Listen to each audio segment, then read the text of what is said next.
The following is a presentation of Sertoba Media and Comey Media Incorporated.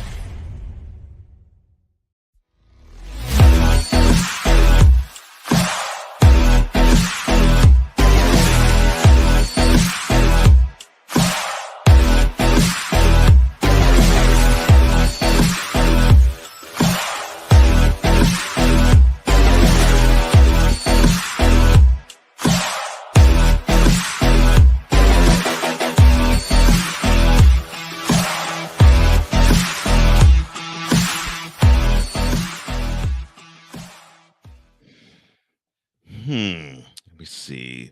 So Caleb Williams doesn't want to be a Bear, or didn't want to be a Bear. King Henry got an extension in Baltimore, and Roger Goodell, what are you thinking? All of that and more. Of course, we're going to review the UFL and preview the next week in the UFL. This is Total Football Talk.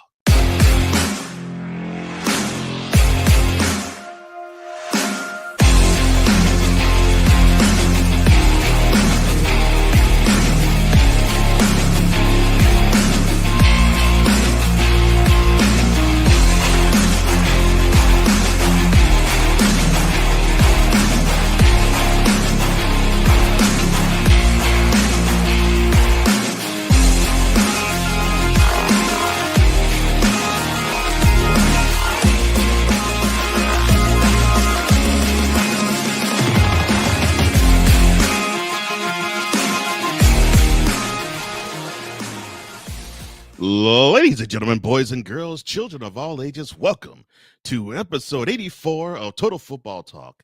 Guaranteed what you will not hear commentary about okay, but you will definitely get hard-hitting news, grind, and fun just the way you like it. Well, I am one of the co-hosts of this program. That is the Mad Scientist, or the EP of all EPs, aka Cole Johnson. But I am not alone. No. I have a co-host, as I always will and always do with this show. You know him as Mr. Commander's Gridiron Report. You know him as Mr. D. Will in the Evening. You also know him as Mr. In or Out Sports Debate. You also know him as the wilder, I guess you could say, co-host of this program. But I cannot do this alone. I had to do it with him. Ladies and gentlemen, D. Willie, a.k.a. Drew Willingham. How you doing, sir? Thank you for that that fantastic introduction. As always, episode 84 is now here for us for Total Football Talk action as we are live. Got a lot of great things we're going to talk about. Most importantly, back here with you to get it done, my man. Let's go ahead and get this thing started with some football action. Oh, yes, we definitely will. We will touch on the NFL schedule being released a little bit. Of course, we'll have other news items in the grind report. But we're going to start, as we always do. Opening drive, please. All right, let's go. We got trips, right? At 42, 989. On two. Ready?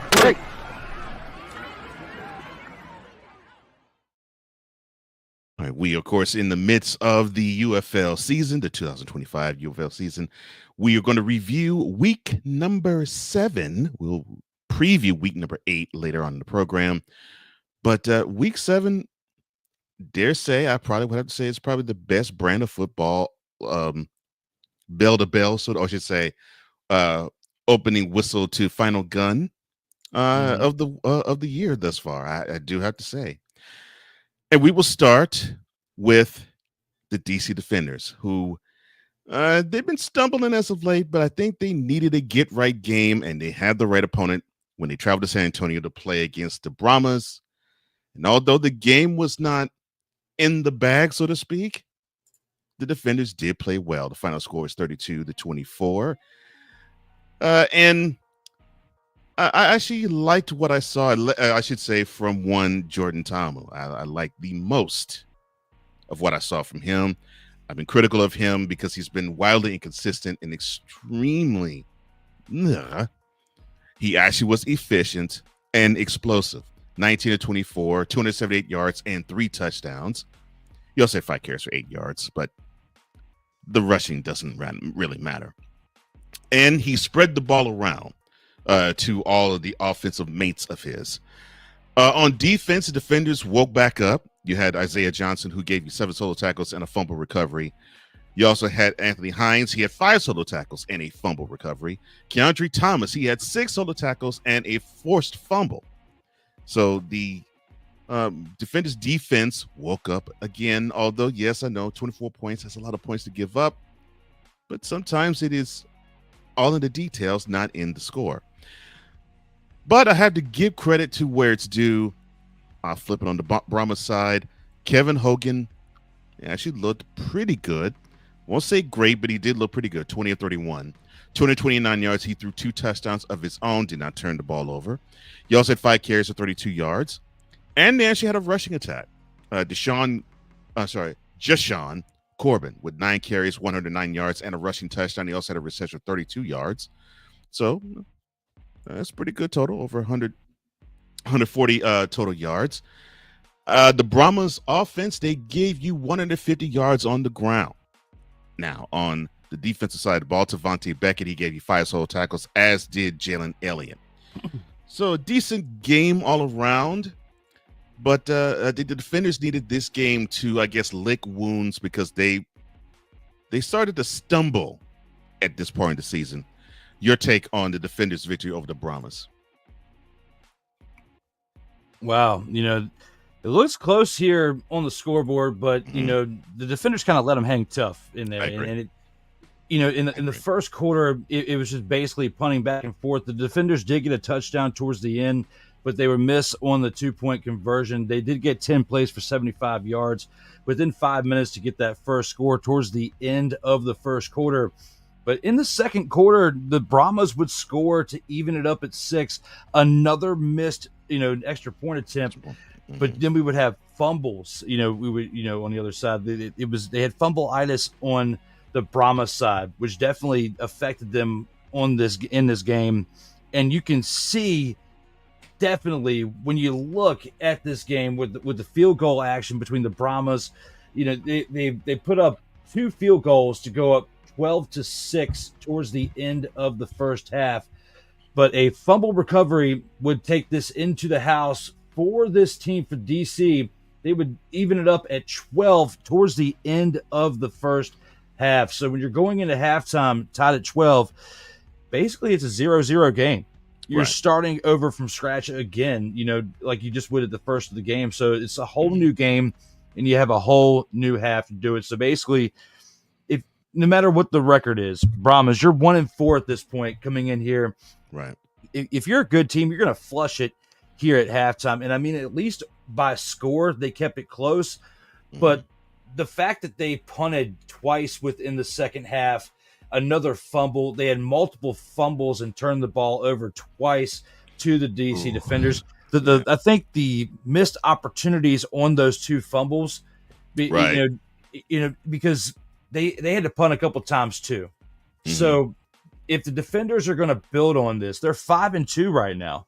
But if they're going to build on this and actually do something with the season where you have 4 5-2 teams right now in the league, you can't be winning these close games like this to the Brahmas. You need to dominate a little bit more. This should have been a double-digit win, but you let them hang around because you were punting the ball. You didn't fully take advantage of the opportunities when you recovered those fumbles.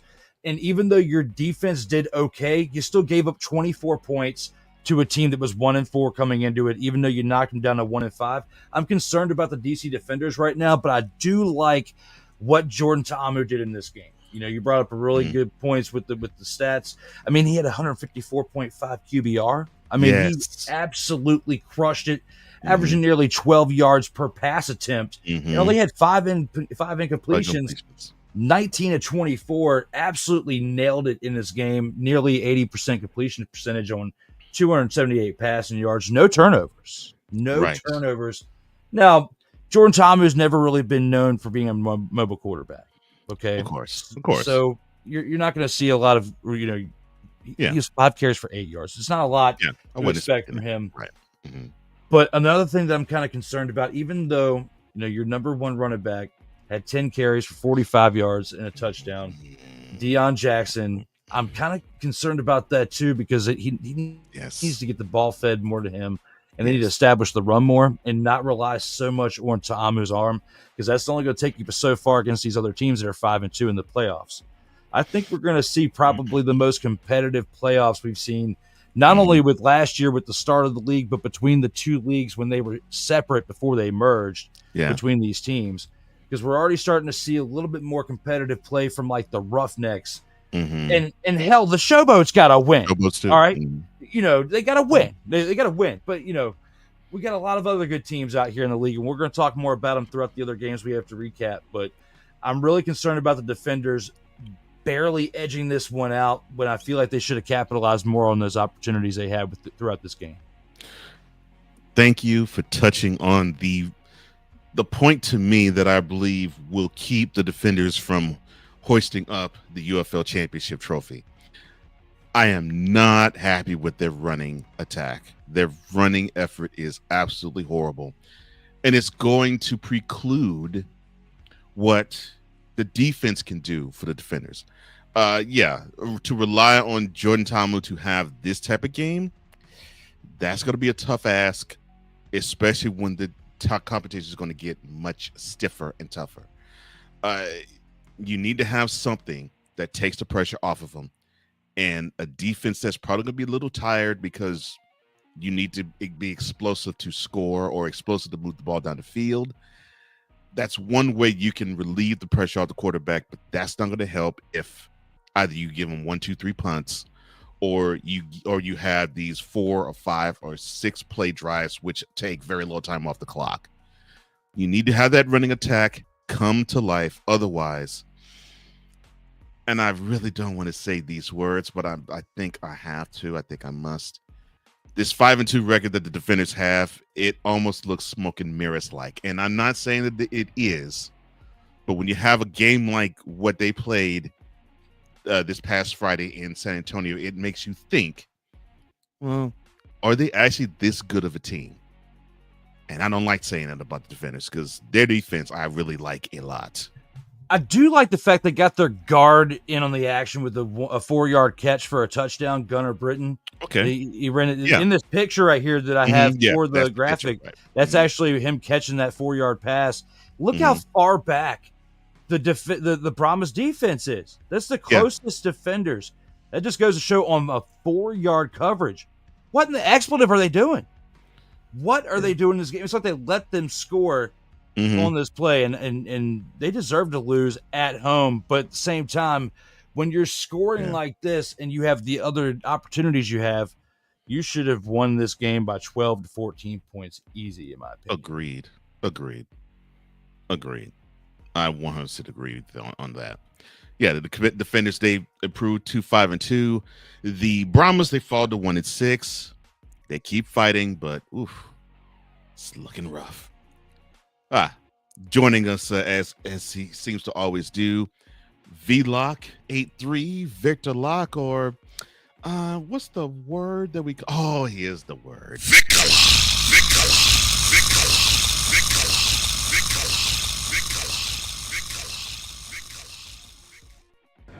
You like that? You like that? Yes, Kurt, we do. I don't like where your status is, unfortunately, but I do like you. He says, look, I bow to the Grandmaster Sensei Drew Willingham, the EP of all EPs, Cole Johnson, the leaders of the TFT tribe. Welcome, tribe member. I'm so glad that you're here. And he also says, can I skip the Cowboys versus Eagles game for opening day? I'd rather not get kicked so early in the season. And this is coming from a Cowboys fan, ladies and gentlemen. So he knows what's up because he knows what's in store. But I'll talk about that more detail a little later today. But yeah. Can we at least give him 10 seconds of? This has been yet another Beating a Dead Horse presentation. Sorry, brother. No, that actually was perfect. So I think we are on the road of dealing with that for the next 4 months. Goodness gracious. Draw. Yeah, I think he has something to do with it too. Now, to the aforementioned Roughnecks, they were in Baltimore, in Birmingham to play the Stallions, and they actually had a 25-6 lead at one point. They dominated the first half, but they got blanked in the second half as the Stallions came back and feverishly put forth an effort of putting up 27 unanswered points, and the final score was 33-25. Case Cookus was unimpressive. I will put it that way and bluntly. 17 of 34, 199 yards. He did throw for a touchdown. He also threw for a pick as well. He also had 4 carries for 36 yards. Probably the number one offensive threat for the Stallions would be Ricky Person Jr. 13 carries, 61 yards. He did have a rushing touchdown. He also had 3 receptions for 23 yards. The Stallions offense put forth 142 yards on the ground, so they did make some hay. Most of I think was the second half against the Roughnecks. And on defense, you had Stephen Gilmore, who had 6 solo tackles. In special teams, Harrison Mevis gave you 3 field goals to 3 attempts, with the long of being 52 yards. Now, on the other side of the coin, Jalen McClendon, which I'm enjoying his efficiency. Maybe not necessarily the explosion, because they're keeping things very short and compact, but he's been efficient. And he was efficient in this game, 15 of 23, 167 yards. He did throw for a touchdown, didn't rush for much, 4 carries for 8 yards. The defense, they're starting to wake up some. Marvin Moody with 6 solo tackles. Same thing with Markel Roby. Leon O'Neal Jr., he gave you 5 solo tackles. And Damon Arnett gave you that pick of Case Cookus that I mentioned earlier. Well, the Roughnecks dominated the first half. The Stallions completely dominated the second half. Your thoughts on this game as the Stallions, they improved to 6-2. The Stallions kind of remind you a little bit. I mean, maybe not with the fame, but they kind of remind you of like the Kansas City Chiefs of the UFL, where they're finding ways to barely pull out wins. Yeah, that's a good comparison. Like the way that the Chiefs got to the Super Bowl last year against the Eagles. Like when we were watching throughout the season, it was looking pretty bleak. Like they weren't going to be able to make it. And they did. And, warmer play here, warmer play there, warmer play here, warmer play there, and all of a sudden, they win the Super Bowl. Yeah. Yes. Because Cookus wasn't even with this team last year. He was, he wasn't part of, you had Matt Corral in there, and we already know how all that was going on. So, with him, he completed 50% of his passes, and he has 199 yards. He turned the ball over once, but with the fumbles, 6 yards per pass, and he has a 65.7 QBR. If it wasn't for who I actually selected as my snowflake, he was going to be it, even though he won a game. Winning effort. Have we ever had a pick for Snowflake of the Week who won a game? I don't think we have, but we wouldn't be above doing it. No, absolutely not. But I was thinking about that when I was making the graphics for this earlier this week. I was like, nah, I don't know if we have it. I'm not feeling it right now, because the one that I picked, it overrules it. It's justified because of the scale of professional football that's on, and the rant that we're going to get through when we get to that point later on in the show.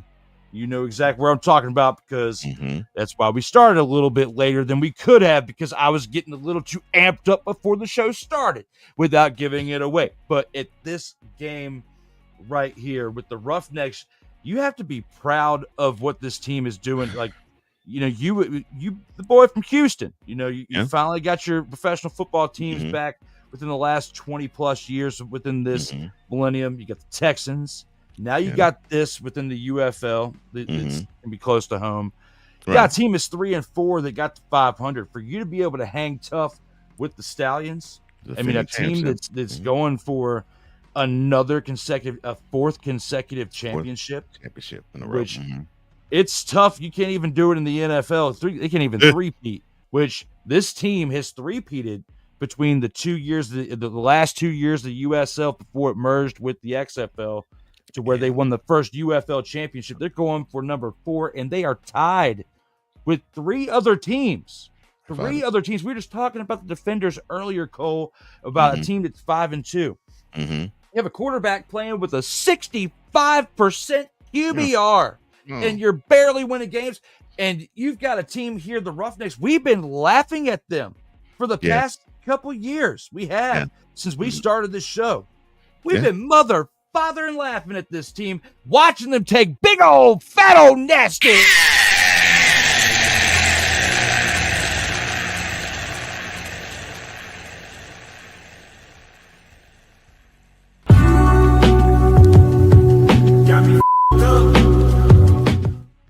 I hope I did out there, because they have taken a lot. Don't let this record of 3-4 say, "Oh, this team sucks" right now, because this team has come a long way. Yeah. This defense has been pounding away. It's come a long way for sure.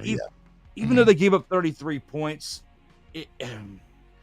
we'll get into that more later. I mean, the pressure from the Stallions team and their defense definitely is the reason why they've been winning games over the past 3 consecutive seasons up to this point. Their defense was nasty, and their offense was average. It was good enough to get through. And they had a solid running game with a decent offensive line. Right. But when you have leagues like this, the bridging of the gap to the NFL, they're going to get players poached all the time to other teams and other rosters. And now that rookie mini camp and training camps are around, and OTAs and everything around the corner, these players can't be playing out at this time of year right now where it's mid-May and take a risk of getting hurt if they're under contract with another team. So by this point of the year, if you're someone that could be potentially a second or third string on an NFL team, you're not playing. So that's why we're seeing players like Cookus, factor into other teams, to where normally they have their chemistry set up. You've got other teams like the Battlehawks we'll talk about in a few minutes, where they're going through a similar situation there with a new quarterback this year. Yeah. It was like a carousel of quarterbacks, and the only real quarterback that's gone from a different team and is playing for another one is Cookus, and he's in a better situation than he was than Memphis last year. Okay. No question. So with what he's doing now with this team, he's very lucky. Is it wrong for me to say that when I watch these games that he's won, they're 5-2, yes. Overall, the team is playing very well. Does watching him on the Stallions team remind you of watching Trent Dilfer in the early 2000s on the Ravens when they won that Super Bowl that year? Like the way that he's kind of driving the ship of the offense? Yeah.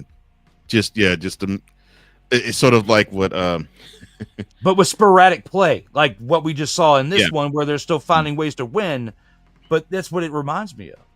It's like what Herm Edwards would tell his quarterback, where he would say, "Look, I want every possession that you have to end with a kick, whether it is a field goal, a PAT, or a punt." The message being, don't turn the ball over, take care of the ball. And I'm positive that Trent Dilfer back in 2000 got that same message from Brian Billick. It was like, look, just end every possession with a kick.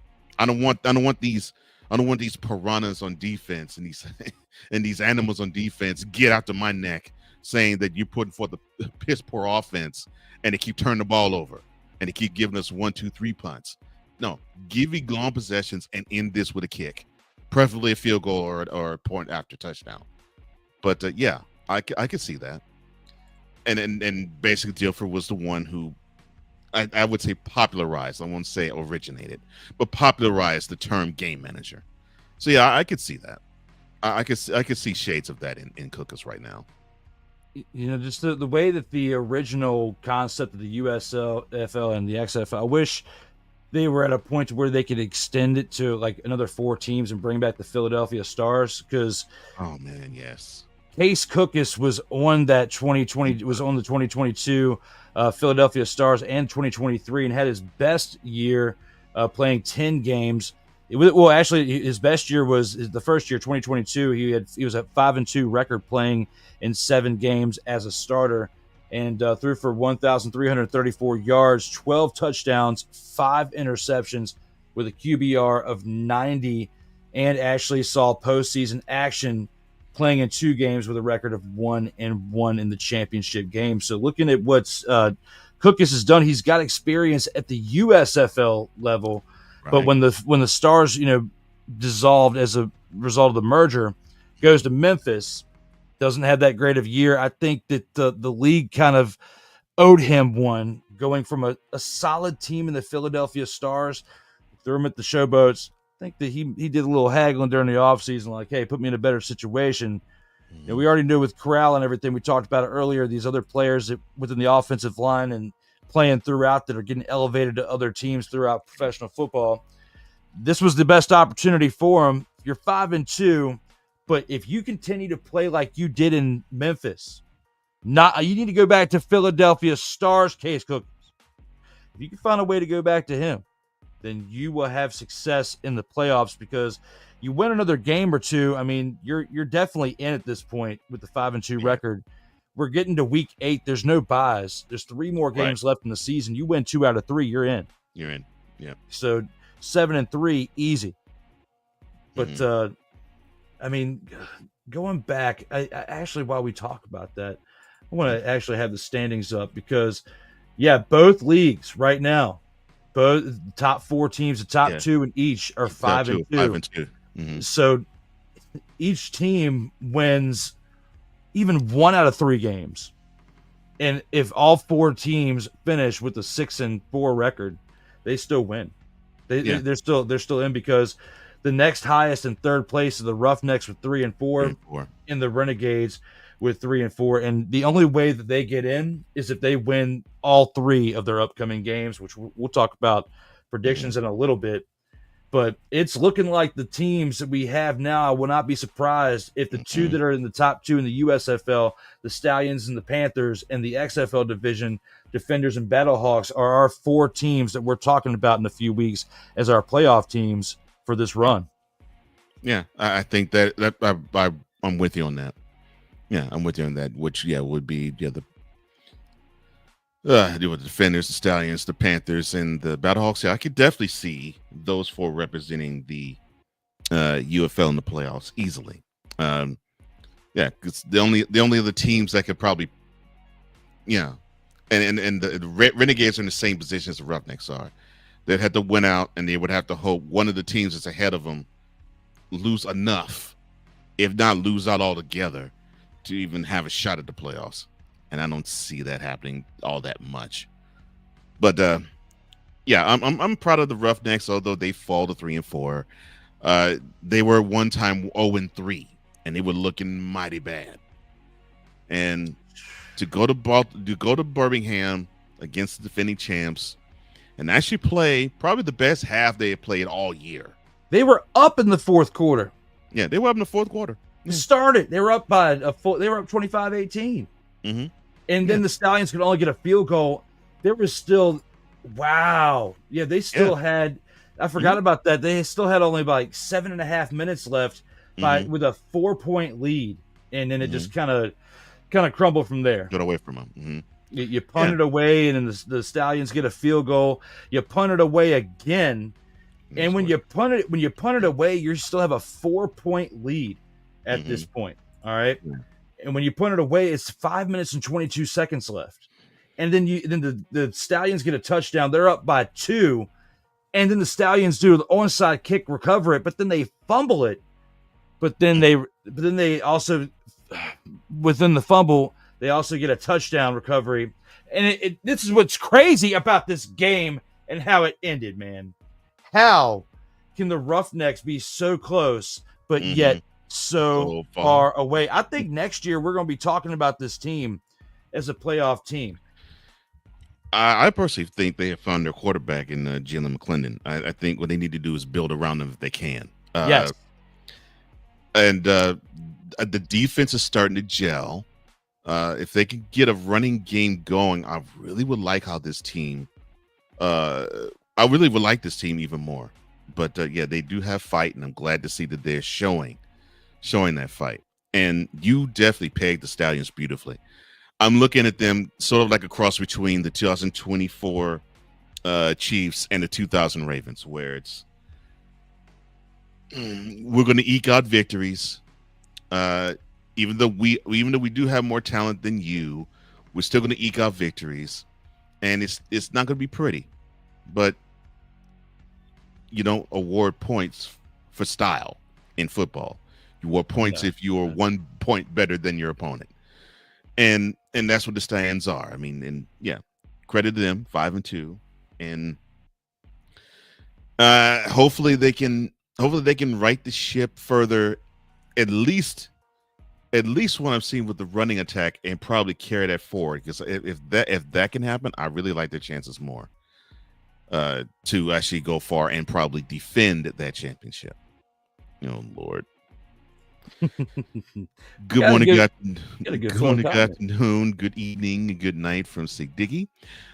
Good evening to you, sir. And he has wonderful commercials for us. Sotoba Media is passionately and aggressively brought to you by Sleazeball Meaty Subs. Stop beating the meat. Quit tossing the salad. Y'all need to just enjoy the subs. Sleazeball Meaty Subs. And God Smash Thirst Quencher. The best way to quench your thirst this summer. God Smash. It's not just good. It's God Smashing great. Oh. And Comey Media, proudly brought to you by Sleazy Salons. We don't do mani-pedis. We make sure your hands and feet are well done. And Funky Soul Karaoke. Don't just express yourself. Let your soul come out. Never mind. Funky Soul Karaoke. Thank you, Sick Diggy, with your wonderful commercials. Oh, Lord. But yes. Sick Diggy, I'm going to critique one of the commercials there. Like, you did a pretty decent job overall. I'm going to critique one of it. This is football.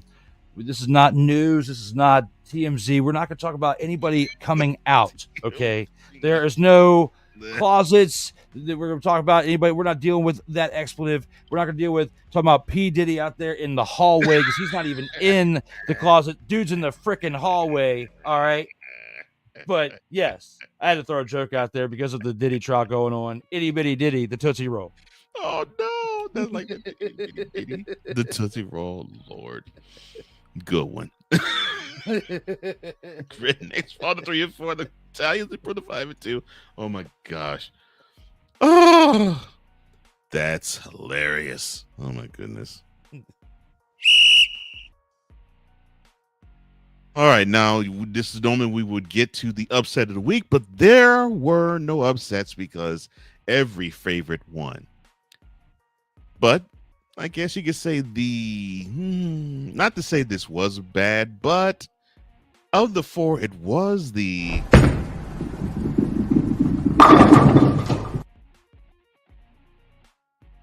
game of the week.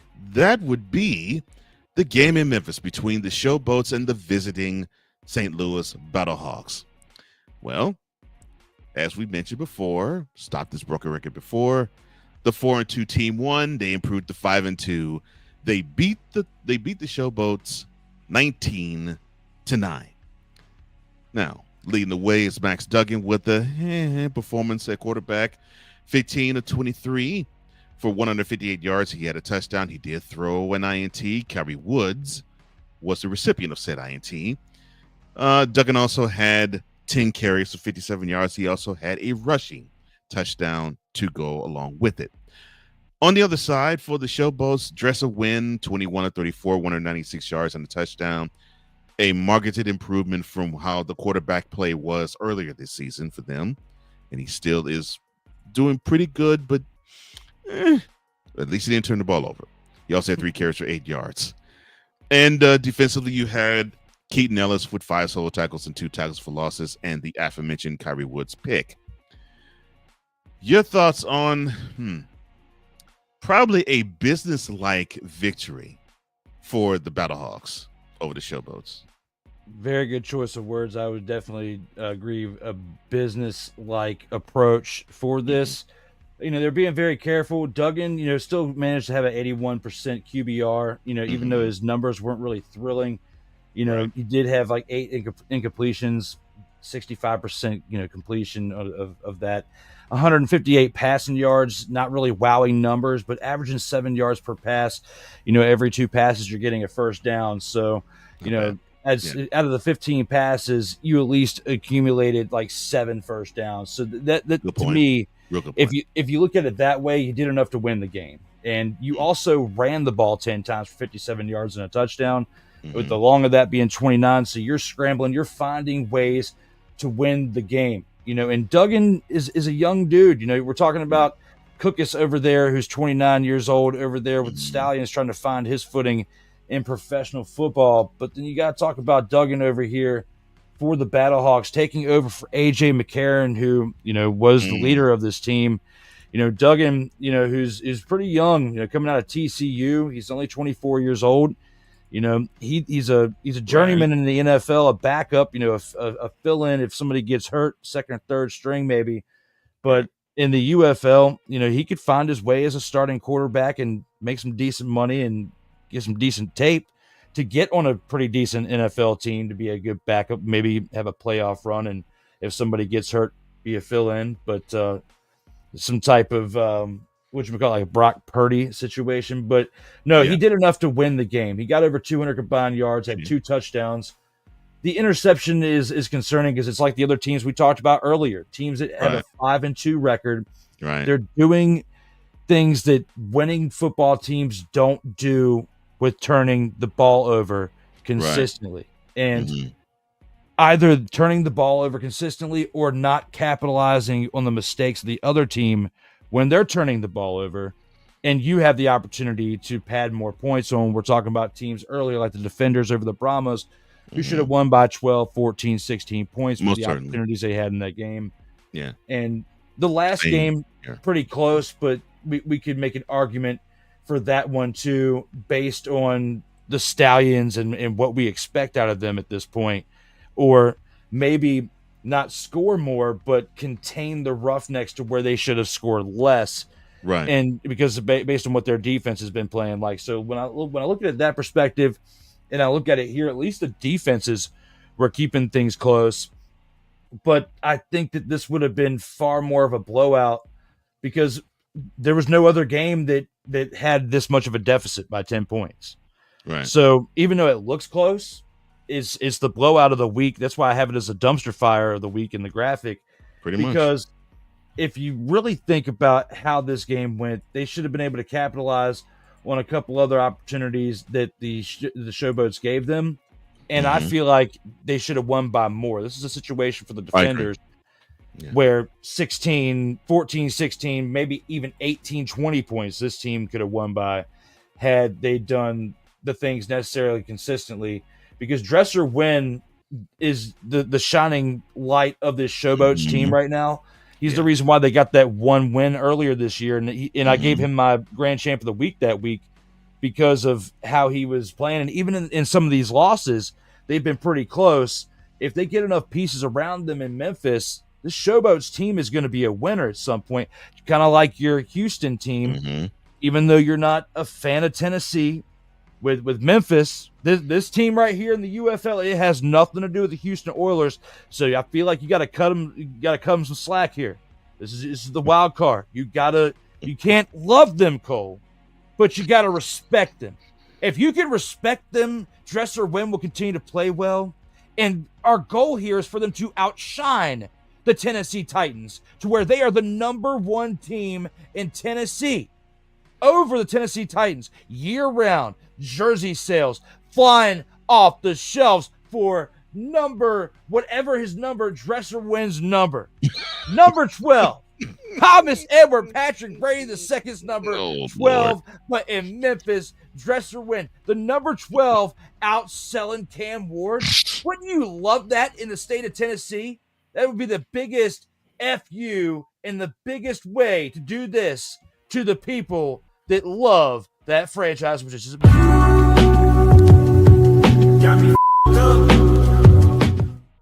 Because the Adams family needs to take it to the other Adams family and take a lesson or two of how to run a business. Because even though they are a scary fictional family, they know how to make money and work with what they've got and evolve and get better and do that respectively in their own realm.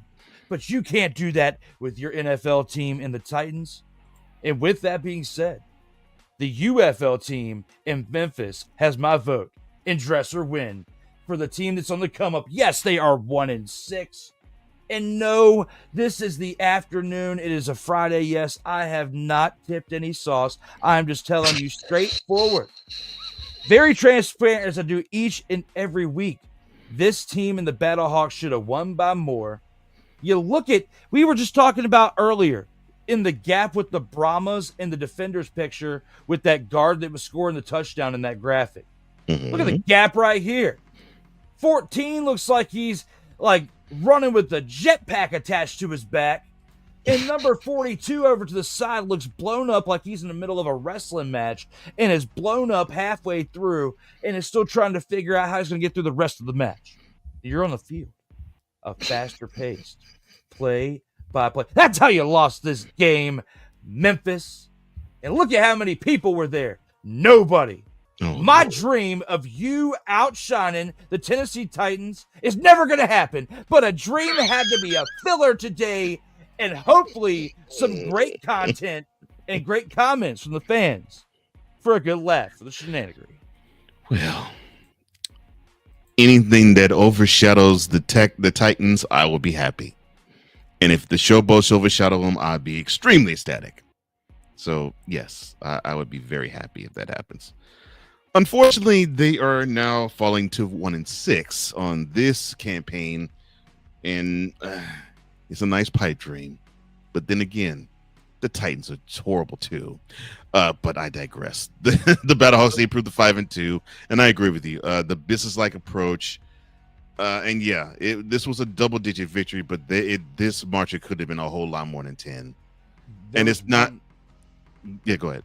My apologies. There was one thing I forgot to touch up on just real quick. With the running game, another situation where the quarterback's outshining the starting running back, and Jacob Sailors was a great weapon for them last year. So, and this year has kind of struggled a little bit.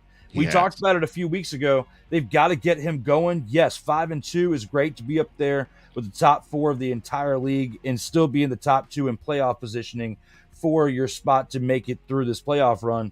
But it's not looking good if Duggan has to be your number 1 option, because it hasn't worked out before with the other teams in this league and in just professional sports as consistently as that means, through consistently for statistics and just the history of it all. But Sailors has got to get it together. Yes, he had 1 more carry than Duggan, but he had nearly 21 less yards. He had 11 carries for 36 yards, averaging 3.3 yards per carry, a long of 7.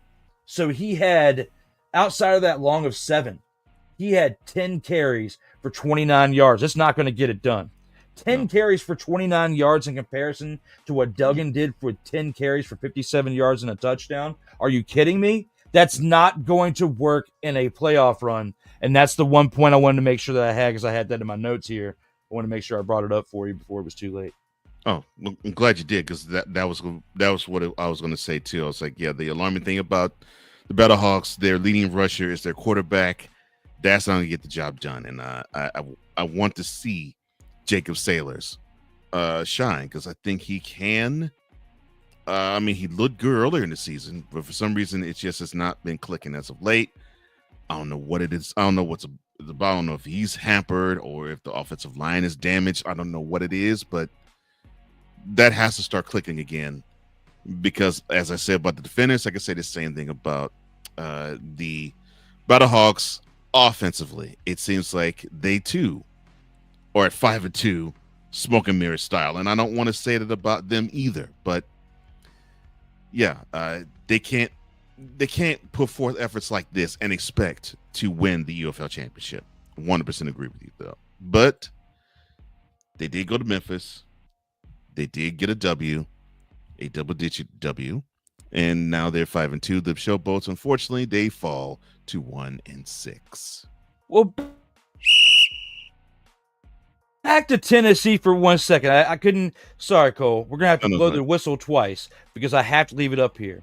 At least we get to sit here, and when in comparison to another team in the same state on a professional level and the NFL level, we are still able to sit here and talk about a team in Tennessee. This professional football taking the big old nasty.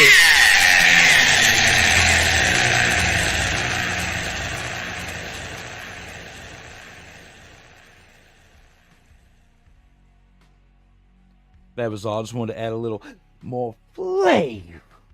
Not flavor. Oh, Lord. But yes, another Tennessee team taking an L, but I'm not as happy about the Showboats taking one as I would be the Titans, because I hope they take 17, even with Cam Ward being the quarterback. And I like Cam Ward, but I still want him to have 17 L's.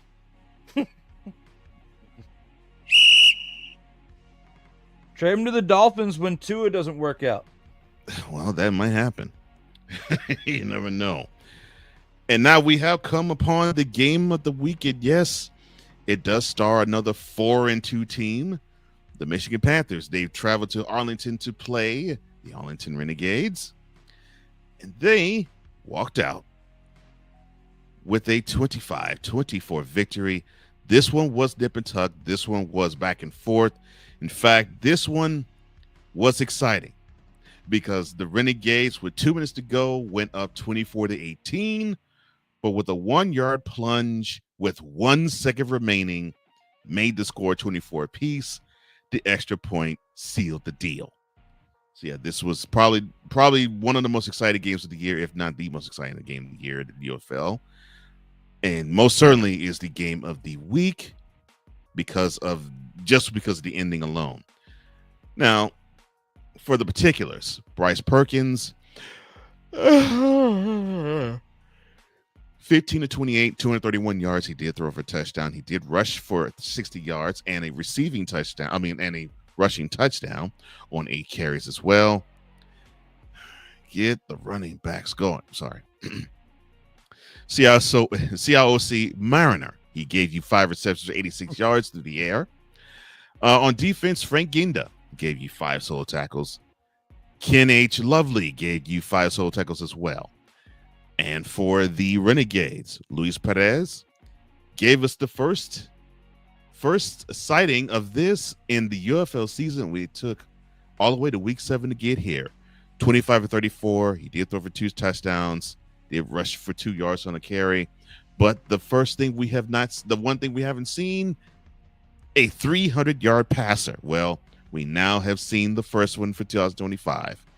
Luis Perez threw for 314 yards. Tyler Vaughns, he gave you 9 receptions for 127 yards and one of those 2 touchdowns. Sal Canella, 6 receptions, 92 yards with the other receiving touchdown. And Lucas Havrisik, he was the star with the leg, 4 field goals. Unfortunately, it just was not enough. Your thoughts on the thrilling, and I really do mean thrilling, conclusion to this game between the Panthers and the Renegades? Renegades let this one slip away. They should have won this Agreed. game. You had an 18-9 lead in the 4th quarter. When you had scored a touchdown and you were up with only 12 minutes and 48 seconds left in the game. I mean, I was very disappointed in the fact that the Renegades couldn't hold on, because they should be 4-3 on this day, and so should the Panthers. I mean, there should be only 3 teams right now, technically, that are 5-2, and the Renegades should still have a shot at fighting for a spot in the playoffs. But unfortunately, this is not going to work out that way. I mean, unless they win all 3 of their remaining games, which we'll talk about our breakdown for next week's game here shortly. But for this, they let this slip through their hands, because the Panthers, even though they are 5-2, out of the 4 teams that are 5-2, if the season ended right now, are in the playoffs, this team, unfortunately, even though I was really high on them to start the season, and I liked them very much last year, they have been cooling off in my mind, and I'm just don't have the confidence in them to make a playoff run in 2025 like I thought they would when this season started. They are a team that has cooled off, in my opinion, and I'll go ahead and just say that here because, to be struggling against a team coming into this game that is at 500, a team that like the Renegades who've been back and forth a game above or a game below 500 for a couple seasons now, a team that still was playing like that a couple years ago and finding a way to get to the XFL championship game. Right. This team fumble expletives, and the expletive is an F word, fumble expletives away themselves through games, in and out of games. And it just goes to show as an example right here, when you're losing by 1 point in this game, where you're giving up a touchdown at the very end, where the Panthers just find a way to fumble expletive themselves into the end zone when their running back runs it in with 1 second left, is their final play of the game. Right. So, they're on 1st and 1. And another thing, too, that was affecting the Renegades, too, is the amount of penalties that have been getting called on them in the game. You got false starts here. Can't hold them to the ball there. But this is another situation that the quarterback outshined the entire team because, like you said, Luis Perez, 121.4 QBR. I almost gave the snowflake of the week to a guy who won with his team in the Stallions. I thought about giving my grand champ of the week here in a little bit to Luis Perez, and he lost. But the rest of the team failed him. They failed him. I agree with you on that. Because just as we talked about other teams earlier that couldn't establish the run, Day Hunter, 18 carries, Cole. 18 carries for 35 yards. 1.9. I'm not even going to round it up for 2 yards. He had 1.9 yards. I will be extra and say 1.9 one more time. When you take away the fact that he had a long of 10 yards. 17 carries for 25 yards. What is going on with this offensive line? The Renegades absolutely getting hammered up there at the front line. It's not going to work. And maybe they're getting hammered in the locker room before the game starts on some Schlitz or something. I don't know what's going on because they can't even see straight when the edge rushers are coming right at them. It is ridiculous. Bryce Perkins is a highlight of the Panthers because they don't deserve to win this game. Because literally the Renegades let it slip through their hands. But if you're going to look at the positive light of this situation, you got to give it to Bryce Perkins. 15 to 28, 53% completion percentage, not really something to get excited about. But 231 passing yards, still kept up with the guy who threw for 314 and did enough when capitalizing on the mistakes of the Renegades by not doing enough at the end and not managing the clock well enough. Right. We talked about earlier, I haven't done a play-by-play in a while, really haven't had time with the scheduling, but when I was doing that, the way the clock works with the UFL, like they start the time and start and stop it at their own leisure. It's not really like how the NFL and college works. So when you think about how important clock management is here, the Renegades failed Luis Perez as a whole because their inability to establish the run, and you're just trying to sling it and sling it and sling it. For him, he completed it, but those 9 incompletions that he had were rough. Like he needed to be perfect in this game because the rest of his team wasn't. And Tyler Vaughn's was the only and that's another sad thing too. I got to give some credit to their two top receivers receiving performances that were good too. And, right. And the tight end Canelo. When you have a tight end, he kind of reminds me. What's T.J. Hawkinson? He reminds me of T.J. Hawkinson. I've said it before, but he reminds me of Hawkinson, but with the UFL. But the tight end for this team right here for the Panthers. I mean, looking at not the Panthers, but for the Renegades, 6 receptions, 92 yards and a touchdown, and Tyler Vaughn's 9 receptions, 127 yards and a touchdown. And you can't win a game. You have no running backs that are getting establishing the run, and you fumbled the ball 3 times. Too many times. Yep. Too many times.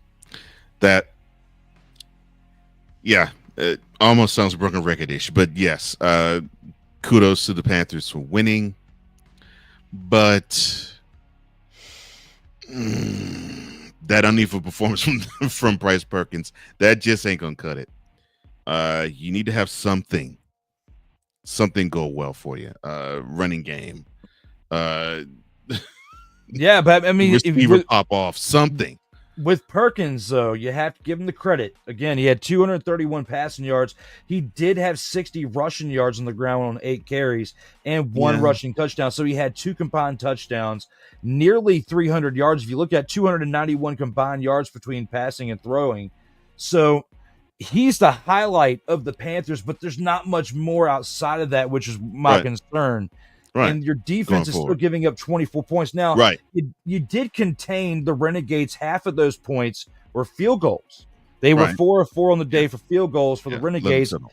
Had you not kicked those field goals or missed all 4, they'd all only scored 12 points, and that would have been a big difference. But in this game here, you still found a way to contain the Renegades to 4 field goals and 12 points, which did make the difference, literally by 1 point. If you take away 2 of those field goals from the Renegades and you add a touchdown in there and they actually convert for a 1 point, that's a tie game going into overtime. Or you have the 2-point conversion and you make it, it's a difference maker in this game where the Renegades walk away and both teams are 4-3. This could have easily gone the other way, but the Renegades let it slip through their hands, my man. That's what it looked like when watching this throughout.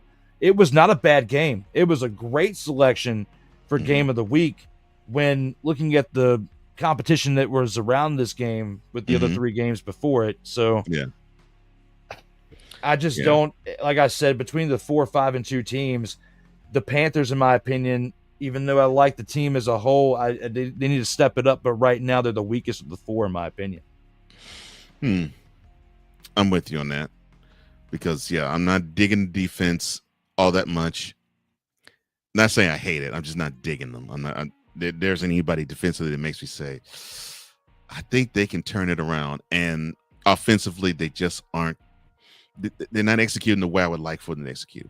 And I mean, it doesn't matter if it's the quarterbacks. Doesn't matter if it's a quarterback. And I hate to say it like this.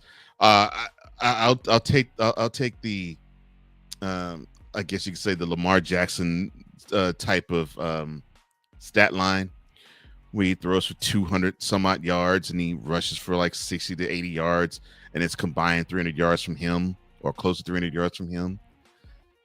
It's the same. It's the same thing as with Max Duggan of the Battlehawks. If your quarterback is your leading rusher, you got problems. But the Panthers have more problems they have the most problems of all the 5-2 teams in the UFL than the other 3. They have the most problems because there isn't anything that is really making you say, "Oh, I can see how they can steal a game from either the Battlehawks, the Stallions, or the Defenders." I can't say that right now, but they're 5-2 nonetheless. The Renegades. I really believe it's the running effort. It was the running game that did them in. The fact that they could not salt away the game and they couldn't control the game enough to where they could just render whatever the Panthers could do in the last 2 minutes null and void. Unfortunate performance. Unfortunate great performance from Luis Perez. That just goes completely by the boards. But but it is the game of the week for sure. And do you think they meet again in the playoffs? I want to say they do. I don't think they will. I mean, it's 2 different divisions. Somebody in front of the Renegades is gonna have to come down and probably. Somebody's gonna have to be 5-5. I don't know. It would have to be the Battlehawks or the Defenders, and the Defenders, like I said, they've been slipping. They're only on a 1-game winning streak. The Battlehawks are on a 3-game winning streak, but the Renegades, that's what's tough. They started it out 3-1 through the first 4 games. They've lost 3 in a row, just like the Brahmas. Right. So they're the two teams that are tied for the longest stretch of losses right now with 3 in a row. The next are the Showboats with 2 after winning their first one after starting out 0-4.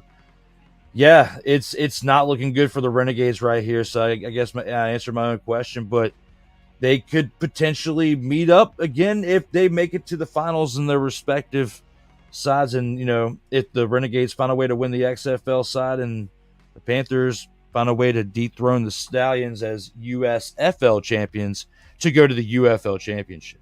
But, wow, a lot to digest there, man. Yeah.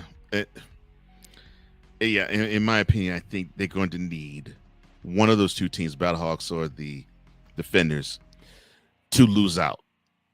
And I think the Renegades have to win out in order for them to actually play one of those other two in the playoffs. Otherwise, no, I don't think we'll see. I don't think we'll see these two teams duke it out for the UFL championship. But hey, some funny things have happened in football. You never know. But if they were to play again, this would be a great game actually, because I could see them doing similar things again. And yeah, but I don't see them. I don't see the Renegades making the playoffs because they need something. They almost need something miraculous to happen. But that is the game of the week, and that concludes this week's opening drive. But we're not done. Oh no. All right, let's go. We got trips right at 42, 989 on 2. Ready? Ready.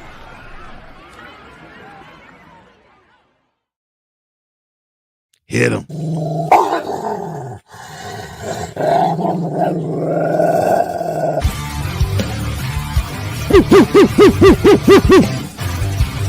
Where my dogs at? It's time to award the next grand champ. And for his grand champ for the week of May 16th, 2025, Mr. Drew Willingham.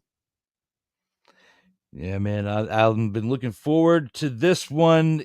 Similarly to what I was talking about earlier, it was kind of a surprise because I kind of wanted to put a player from the losing team in Luis Perez on here because of how he carried this team to a pretty close outcome, even though they should have won. The team as a whole let it slip. But for my choice and grand champ of the week, even though we started out by throwing him a little bit of shade out here on this stream, I have to go for yet again for another time in this season, multiple-time grand champ of the week, Bryce Perkins. 15 of 28 for completions out of attempts for 231 passing yards, 1 passing touchdown, a 93.0 QBR, 8 rushes for 60 yards, and 1 rushing touchdown. When you look at Bryce Perkins, when you look at what he has been doing with this team, yes, they are 5-2. But as I bring this up right here, I'm going to go ahead and I'll do the same thing for Cole, so that way it shows it when we are discussing it. So let me go ahead and remove this one, put here, and myself. And that way I'll try this out, learning it on the fly with this. So adding this back to this unit right here, it should have done what it's told, but it didn't do what it's told. Hit the remove button and put it back. There we go. It did what it's told. I guess without the lotion, and But Cole, you are here, and back there talking about Bryce Perkins, multiple-time grand champ of the week. I'll do the same thing for your selection, but we threw him a little shade. He needs to do a little bit more. 1 passing touchdown is not going to be consistent enough to go for a playoff run. Also, 8 rushes for 60 yards and a touchdown on the ground is nice, but you can't be consistently doing that for your team. You have to be able to trust those around you, and it doesn't look like there's enough established trust when you have these quarterbacks of these teams that are squeaking by on wins as their leading rusher for the game. Bryce Perkins, you are now a multiple grand champ of the week through 7 games played in this season. You are 5-2.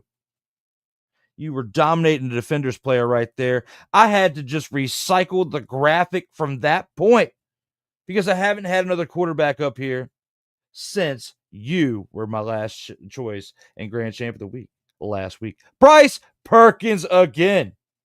My choice for grand champ of the week.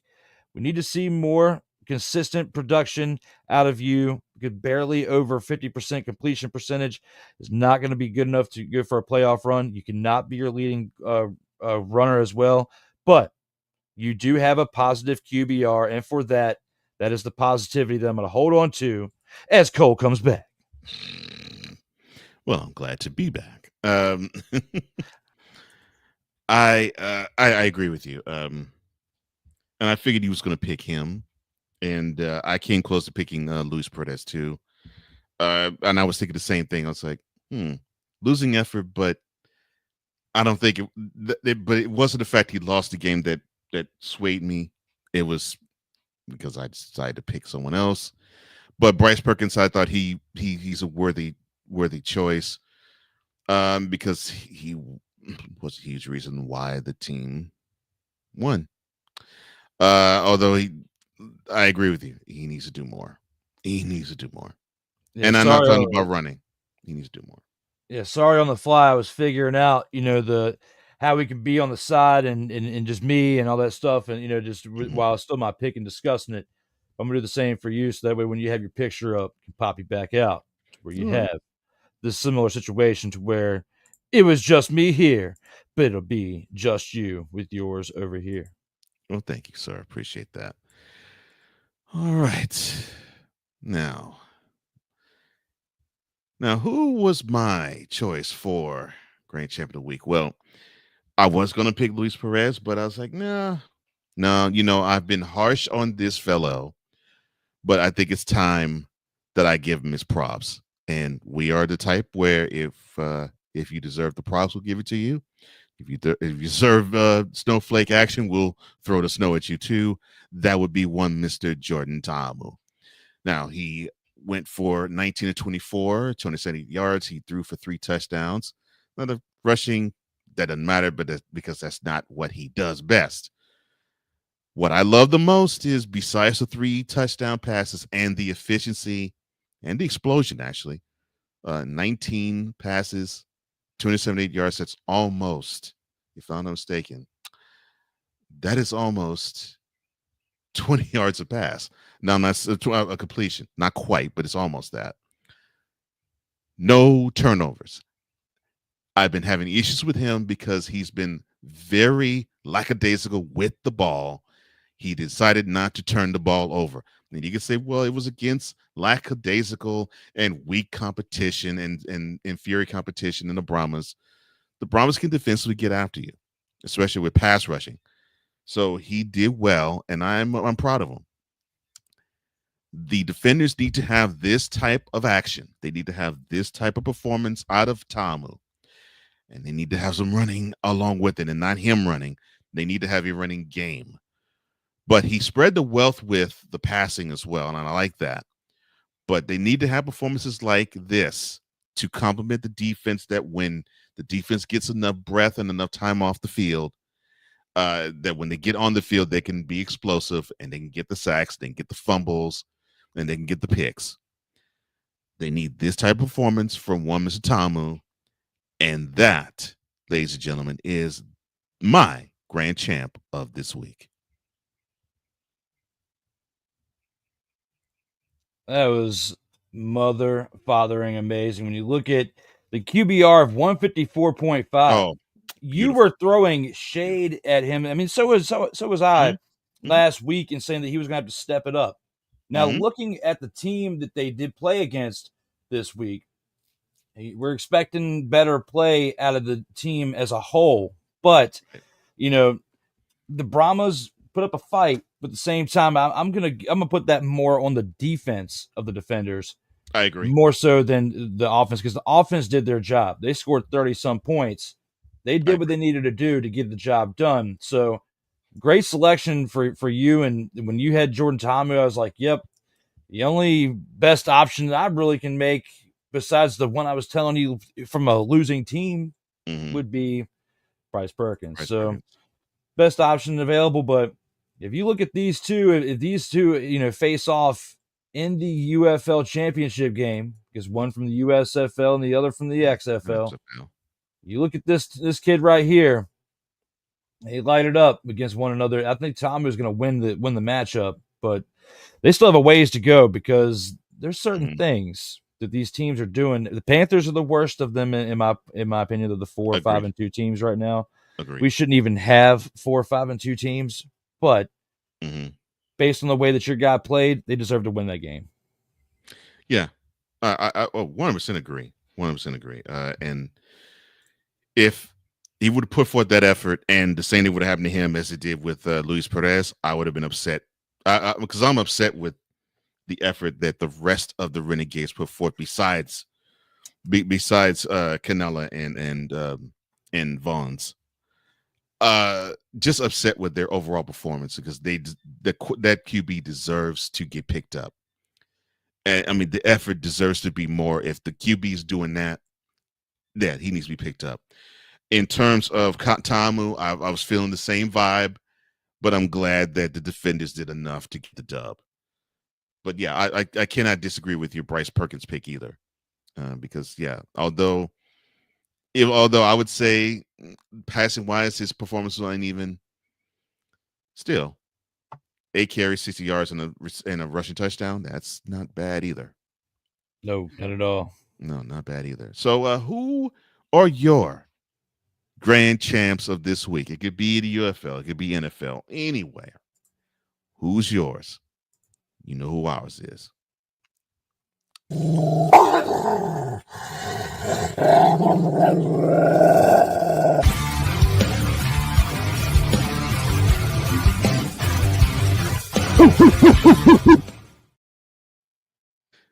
Let's go scooping, shall we?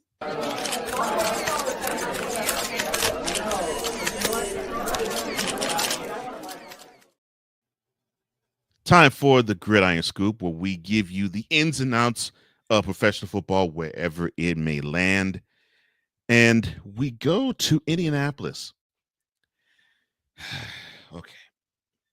All right, so get this. So the Colts were trying to attempt a little levity, and unfortunately was a bad attempt.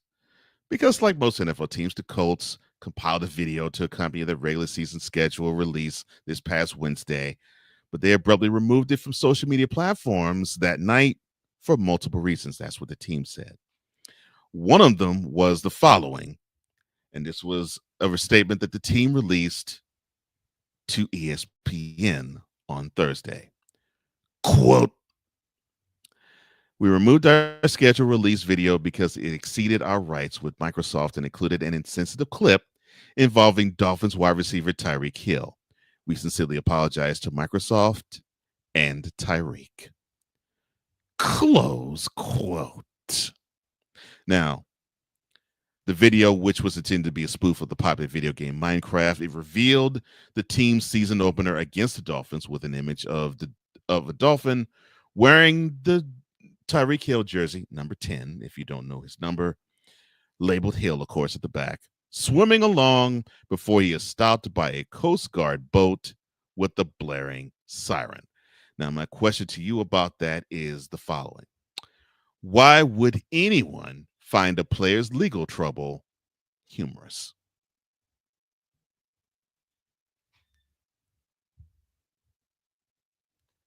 It's like the more successful people become, there's more haters that are out there. The best way I can really kind of go in this direction is like, the amount of money he's making. You said the amount of money he's been making since he left Kansas City and the lack of results. So people are grasping at straws here, trying to find ways to dig at him to get under his skin. That's the best way I can really, compare to my personal opinion without really being connected, because I mean, looking at this topic, definitely interesting, but grasping at straws here. Leave the guy alone. He's got his own stuff going on. And if you play this thing too wildly, defamation of character Right. could come into play. Could it? Yeah, I mean, that's just the way I look. Am I thinking incorrectly with That's that? right. It could. It could.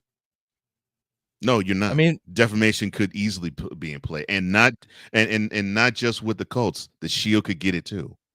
So yeah.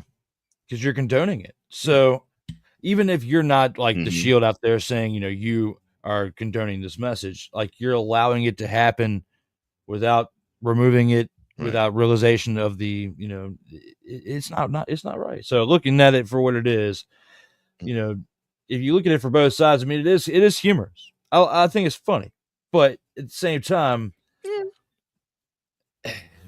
is it necessary? No. I mean, it's May. It's mid-May right now. It's Friday.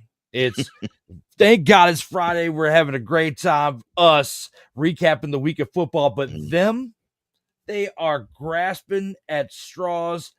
Yeah. Now deleting the video, of course. They're now, you can't really say ahead of the curve. They're way behind it. They sideswiped that motherfather. That thing, that rim is bent.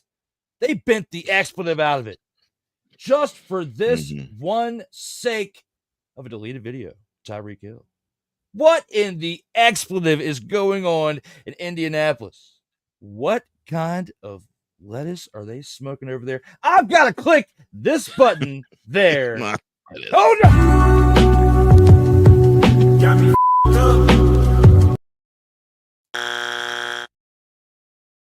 That's not the way you need to be. Is that a total surprise, motherfucker? No. Oh my gosh. But looking at this for what it is, I think that literally the media is grasping at straws when they have to discuss things like this at this point, at this time of year. I'm with you. I'm with you. I mean, the Colts should know better, and no question about that. And I 100% agree with you on the point of the more successful you are, the bigger the target you become. Whether it is welcomed or not, whether it is just or not, whether it is somebody who deserves it or not, that just seems to be the par for the course. Because, like you said, and I love how you phrased it when you said you have Tyreek Hill, who got the big contract when he got away from his success basically in the NFL, which was being a multiple-time Super Bowl champion with the Chiefs. He got his money, he got the big bag, and he's yet to even sniff a divisional round since he has been in Miami. So, and didn't even get to the playoffs last year. So you have all of that, but do you really have to mock the Dolphins or Tyreek Hill and his legal troubles? Nah. But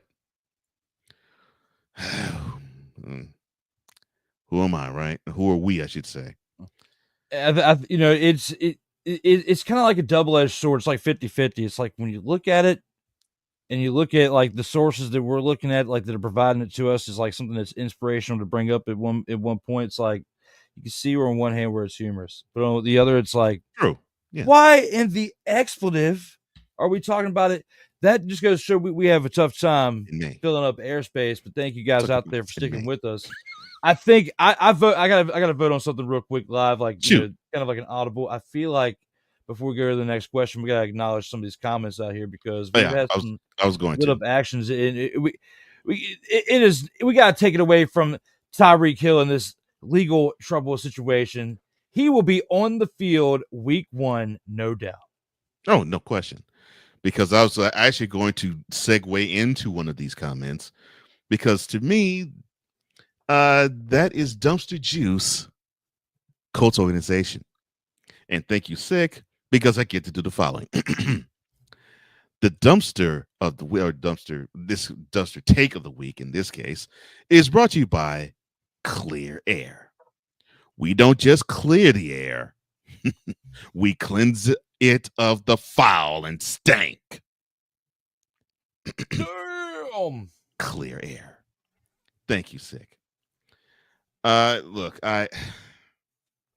sometimes you got to pass a little gas, man. It's okay to have some air freshener nearby. Ain't no Mhm. shame in my game. No. Got a bottle in the drawer over here on the right-hand side. All right, well, not a bottle, a can.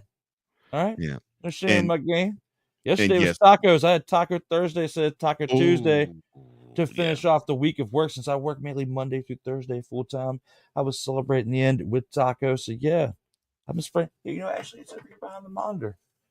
It's right here. I'm not gonna show you the name of it, but yeah, you gotta have a little, have a little. Yeah, I'm not gonna spray it on the microphone, but yeah, you gotta have a little.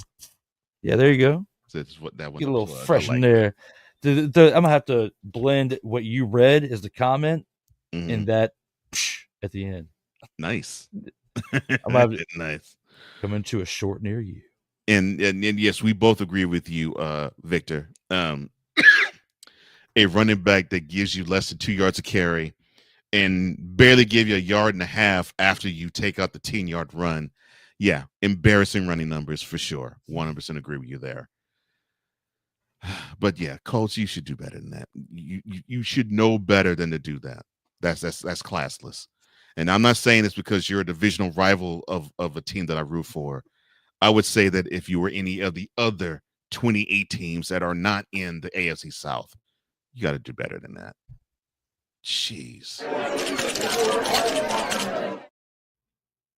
Now we get to a wonderful figure that we both like. Chicago Bears quarterback Caleb Williams. Well, see, he was so concerned about being picked by the Bears last year as the number 1 overall that he and his family weighed circumventing the entire NFL draft, consulting with lawyers to figure out a way around the league's collective bargaining agreement while considering signing with the UFL. And details of this will come from a forthcoming book. Now, Caleb's father, Carl, I'm teeing this up for my partner here. He told Seth Wickersham, author of American Kings, a biography of the quarterback, in the months prior to the 2024 draft, the following quote: Chicago is the place quarterbacks go to die. Close quote. Now, Caleb went on to also say and wonder aloud to confidants if he would like to go there. He doesn't think he could do it well with the former Bears offense coordinator, Shane Waldron. Well, son, the Bears agreed with you. But my question to you about this is the following. How well will this information go over with Bears fans? Well, before I do that, just want to remind Bears fans the real champ is. All right. Are Hail you Mary shaming them game for the game that they played last year? Lord. that I was in attendance for. Oh, yes. Yes, sir, I am. And guess what? As a result of that game, that was the first loss of the next 11 games. They finished That 1-10. They That's finished right. 1-10 the remainder of the year because of this belt being in attendance. And yeah, right. this belt, and I had so much footage. You and I had a great time. The fact that I even made it back that night and was on this show at regular time on a Monday, I was off that day. I took time off from work. I remember that, but That's I still was amazing. here Mhm. and I was, that was, whoo, and this belt, now a Mhm. year old. I get to finally bring it back on camera. It was just created a year ago on the 31st of this month. It will actually be 1 year in my possession, the Custom Sartoba Media Championship. But yes, this was there. And to get back on task for the Bears, Caleb Mhm. Williams is just butthurt that he That's a good word. experienced the type of season that he did. Okay. Now, there were rumblings in the dark of Caleb Williams not necessarily being thrilled about going to Chicago, but Mhm. they were kind of quiet. He was, Right. it looks like it was more so people in his circle making a little bit of noise, but he was still behaving behind the scenes with these teams in interviews, unlike other players we've seen since then who slipped to the 5th round because they can't act right. Yeah, I said act right in the interviews. Yeah, he didn't take a dose of act right.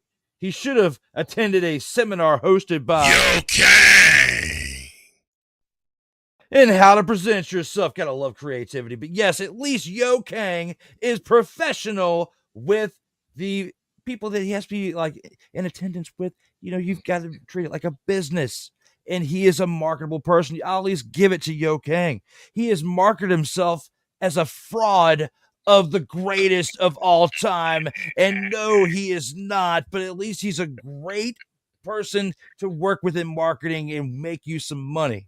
So, you know, he's great with that, but he is a fraudulent goat. Now, back to this. Caleb Williams sought way around going to the Chicago Bears. How well should this go over to Chicago Bears fans? I would be pissed if I was the Chicago Bears fans right now, knowing that you went into FedEx, a field that there were many Chicago Bears fans that day. There was, it felt like, at least in my section, because I had some really good seats. Remember, I was right there at the 10-yard line of where they caught, where Noah Brown caught it in the end zone. I was right there with my man, Paul Kelly. You know, if we take a commercial break, I might have to see if I can find some clips still, you know, to kind of bring that back into my final post game. If we find a way to get a little commercial in there or whatnot here in a little bit. But you know what? I just thought about that Noah Brown catch. Bringing back flashbacks. And my main point to this, 1-10 as a result of that game. Starting the next 10 games after that, they were 1-9. So as a result of that, they were 1-10 to finish the season. And it all started with the Washington Commanders and this belt. Caleb Williams, not, you know, and not only that, but his circle, it failed him. If this is like the truth is coming out, I would say at least behind the scenes, he did his job in the interviews. But I don't want to say too much because there is a way I want to bring this back up here in a little bit. But I will say this. As far as like going over with Chicago's Bears fan, I would be pissed if I was a Bears fan. I would be considering finding another team to cheer for.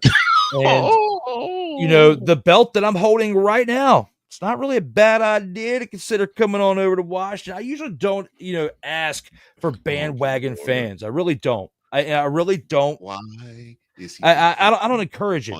But if you're going to choose, if you're a free agent fan, and you're looking for a team because your team absolutely sucks, and you're thinking of something that would look great as a custom belt, you can't have this one, but you can make your own and think about the colors you can have as a fan of that franchise. Maybe me, formerly of the REDSKINS, and just accepting the Commander's name. But you could be just a new fan. You can come on over.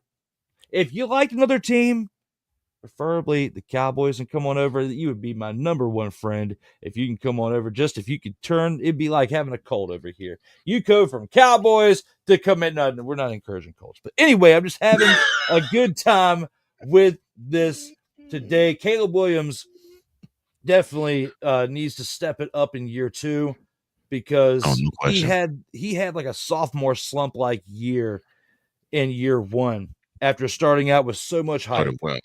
Because Jaden Daniels stole all the momentum that Caleb Williams had. And Caleb actually starting with that game, yeah, because Caleb did still have a little bit of momentum. The Bears were winning a few games to start out, but they once the Commanders beat the Bengals on Monday Night Football, that third game of the season or whatnot, like that was. It was on. It was on from that point. And that was the game that I saw because I made sure I took time off from work because there was a primetime game with the Commanders on it. And, you know, it's a good kid. It was, you know, it was hyped up players, you know, Jaden Daniels out there. I wanted to see what he was going to do. And because of that, I was like, now I got to see the number 1 and number 2 overall pick because we got the 2, they got the 1. And that was by far out of all the games I've been to as a fan, my favorite game that I've been to. The worst game I'd ever been to as a part of the media in the press box was when Alex Smith broke his leg. Oh, yeah. Against the Houston Texans. Let's get the Texans. And Yeah. FedEx. Mm-hmm. They were derailed. That I could tell stories about that for days, but that I'm looking forward to the new stadium, even though we've talked about it before. But the reason why I encourage you new fans with the build out real quick, one last glance over if you Chicago Bears fans are thinking about coming over to Washington now that your team sucks and you just can't you don't want to root for them anymore.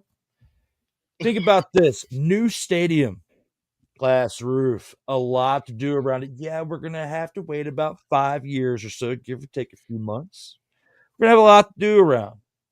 It's not gonna be something that's gonna be taken for granted. And this franchise, and within the next 5 years, before they even have the new stadium, this team could technically. I mean, don't be surprised, but they could possibly win a Super Bowl. Look out. And Chicago Bears fans, those of you out there that are on the fence, the free agent fans, come on down to Washington. We need your support because the revenue will help build this stadium and make it something special to where they can renovate it for years to come and have a special state-of-the-art place for all of you Washington Commanders fans to celebrate the NFL game of football as we know it. As Cole's sitting over here going, What? don't make me click this button. You can't handle the truth. Come on now, brother. Somebody had to take the.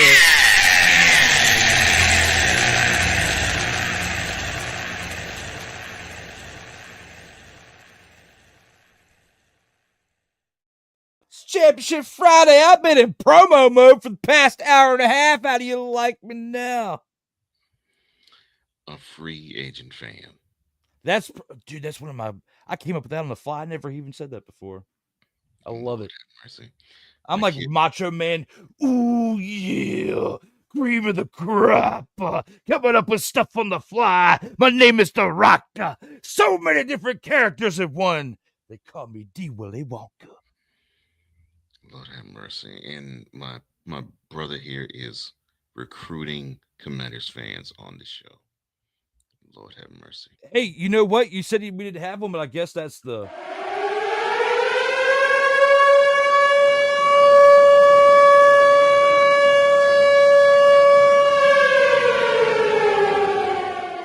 Got him. Goodness gracious. Moving on. All right. Woosah. Pro Football Hall of Famer Charles. Can't believe he's actually recruiting for Commander. Never mind. Pro Football Hall of Famer Charles Woodson. He plans to purchase a 0.1% stake in the Cleveland Browns. Sorry. Give me one quick second, sir. Wow. Okay. The news was first reported by The Atlantic. The sale agreement is contingent on Woodson, who works as an analyst at Fox Sports, agreeing to broadcast restrictions and removing his name, image, and likeness from his wine and whiskey business.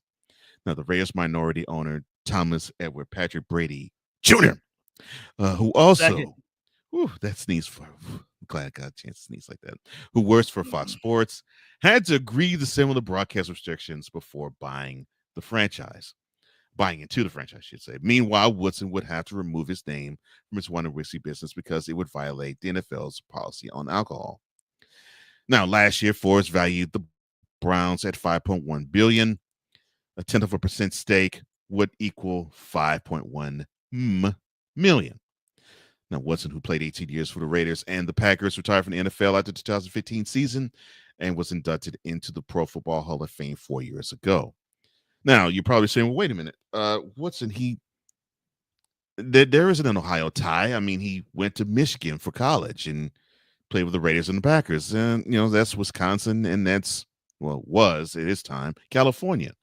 There's an Ohio tie. Well, there is, because he's from Fremont, Ohio, and was named the state's Mr. Football back in 1994 before going to the University of Michigan and disappointing a lot of Buckeyes fans. The Browns have been owned by the wonderful duo of Jimmy and Dee Haslam ever since 2012.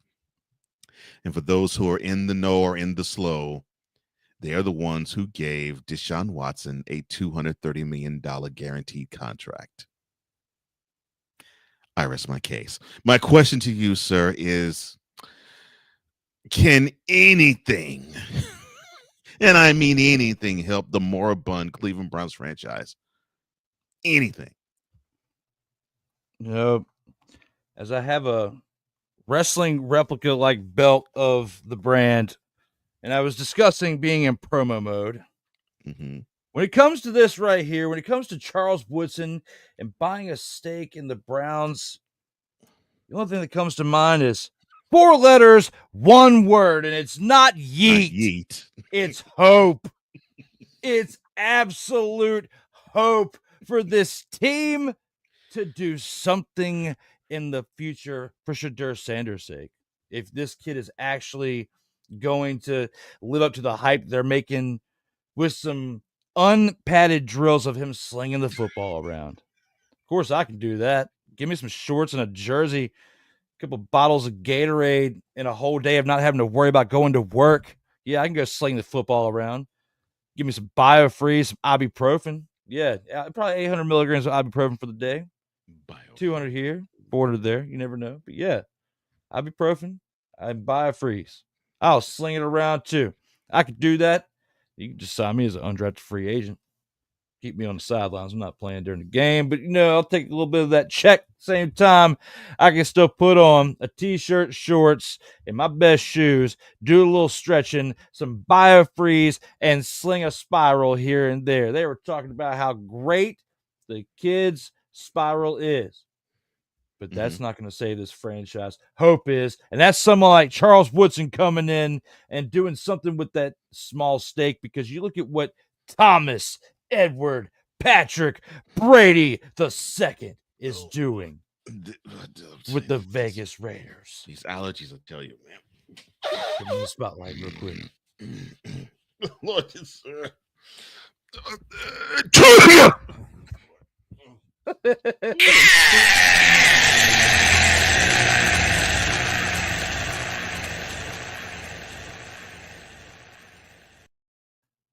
That's what you just took. The big old L in this broadcast.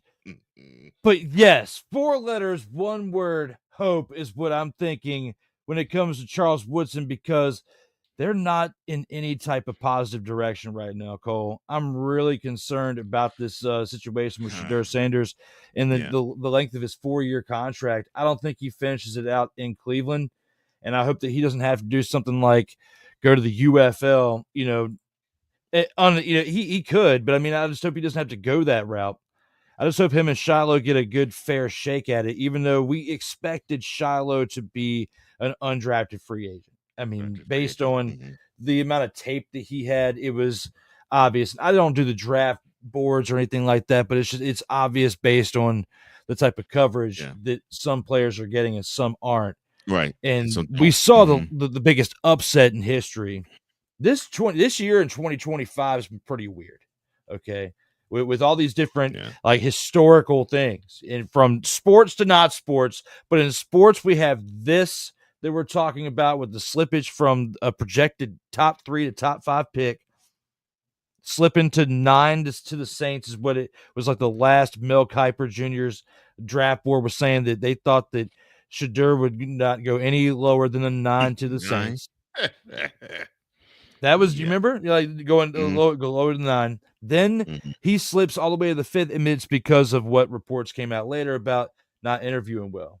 And Charles Woodson, he was an anchor in the locker room of the defense. Not really much for the offense, but Coach Prime, offense. I mean, defensive minded. Not saying Charles Woodson's going to go in there and be a coach or anything with the minority stake in the Browns, but that's still positive leadership. He still has an office within the vicinities.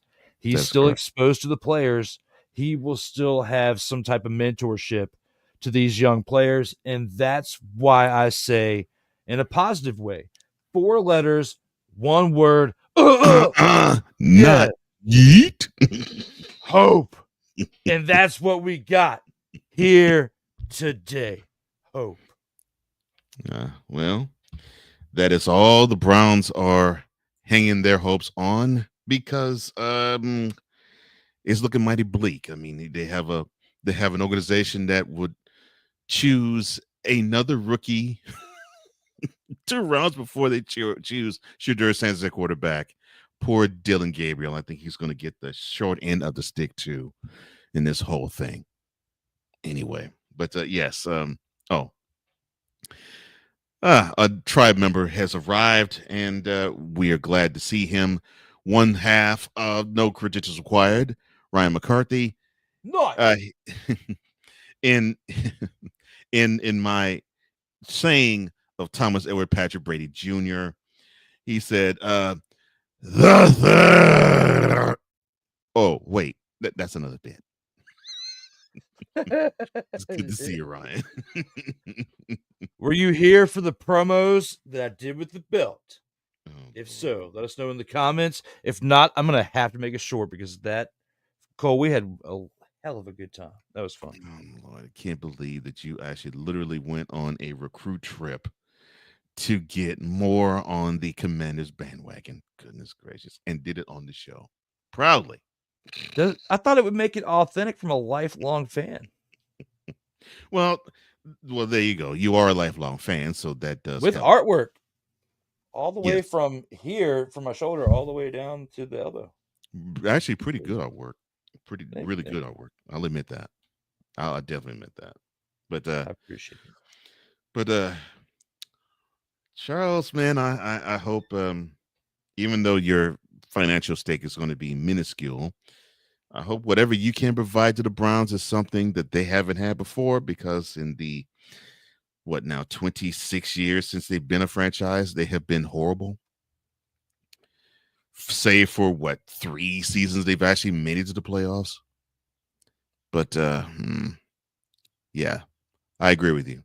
4 letters, 1 word, hope, and they have a little bit of it. They need a lot of it. They need a dirt supply of hope there.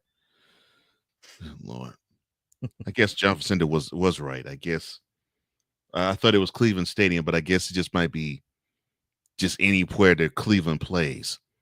It is a mistake by the lake. Goodness gracious. Well, on the happier things, and this will probably make Browns fans even sadder. This is talking about a rival of theirs, or at least a player of a rival of theirs. Running back Derrick Henry will be stiff-arming tacklers for the Ravens just a wee bit longer. He reached a 2-year, $30 million extension with the Ravens this past Wednesday, and his agent told ESPN's Adam Schefter this new deal will keep that 31-year-old battering ram off the free agent market after this season, and rewards him with the largest deal in NFL history for a running back who is north of 30. The Ravens did not, the Ravens later announced that the agreement did not disclose financial terms. But before this extension, Henry was entering the final year of a 2-year, $16 million deal where he long and way outperformed it in his first season in Baltimore. He will now receive $25 million in guaranteed money, according to his agent, and will remain on the contract now through the 2025, 26, and 27 seasons.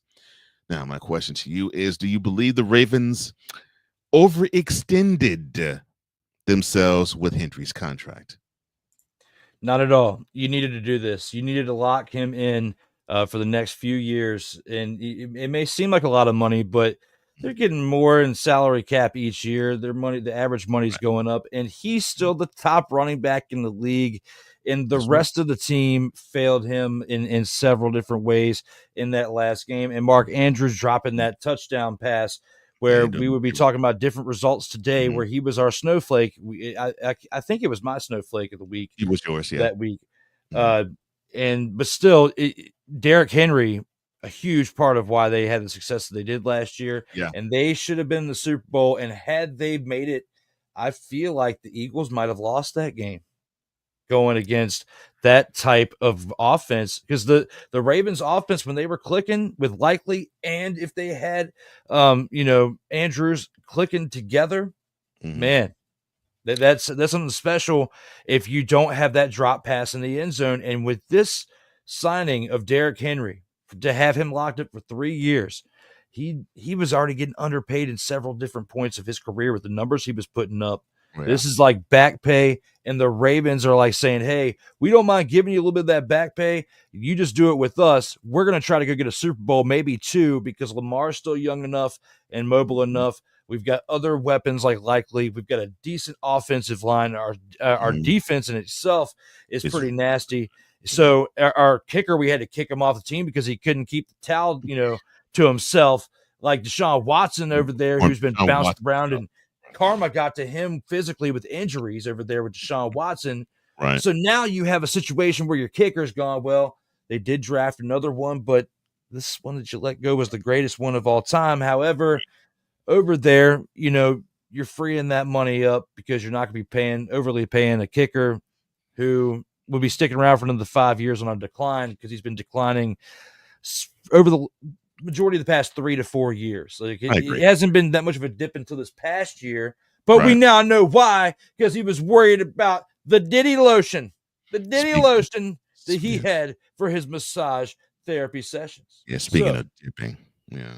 So when you have that, now the kicker's gone. But I think that before too long, similar to Deshaun Watson, maybe not with the 200 and whatever it was $1 million guaranteed contract, but you're going to have a situation where Justin Tucker gets back in the league, and one of these teams that is, I wouldn't say a kicker away, because you're never a kicker away, but at least solidifying their special teams, because it could be rocky, and that could be what they need to get an extra point or two to get over the hump of a game, like what we were just talking about for the UFL, like the Renegades. Okay, you got other teams in other leagues, and you look at this right here is a prime example. So the Ravens, I feel like, are going to be fine without Justin Tucker, but other teams will take him. But that money that you saved up by now paying a rookie contract kicker, and you're also making some other moves, you're going to have a larger salary cap by the end of that 2027 contract is expiring. And you might even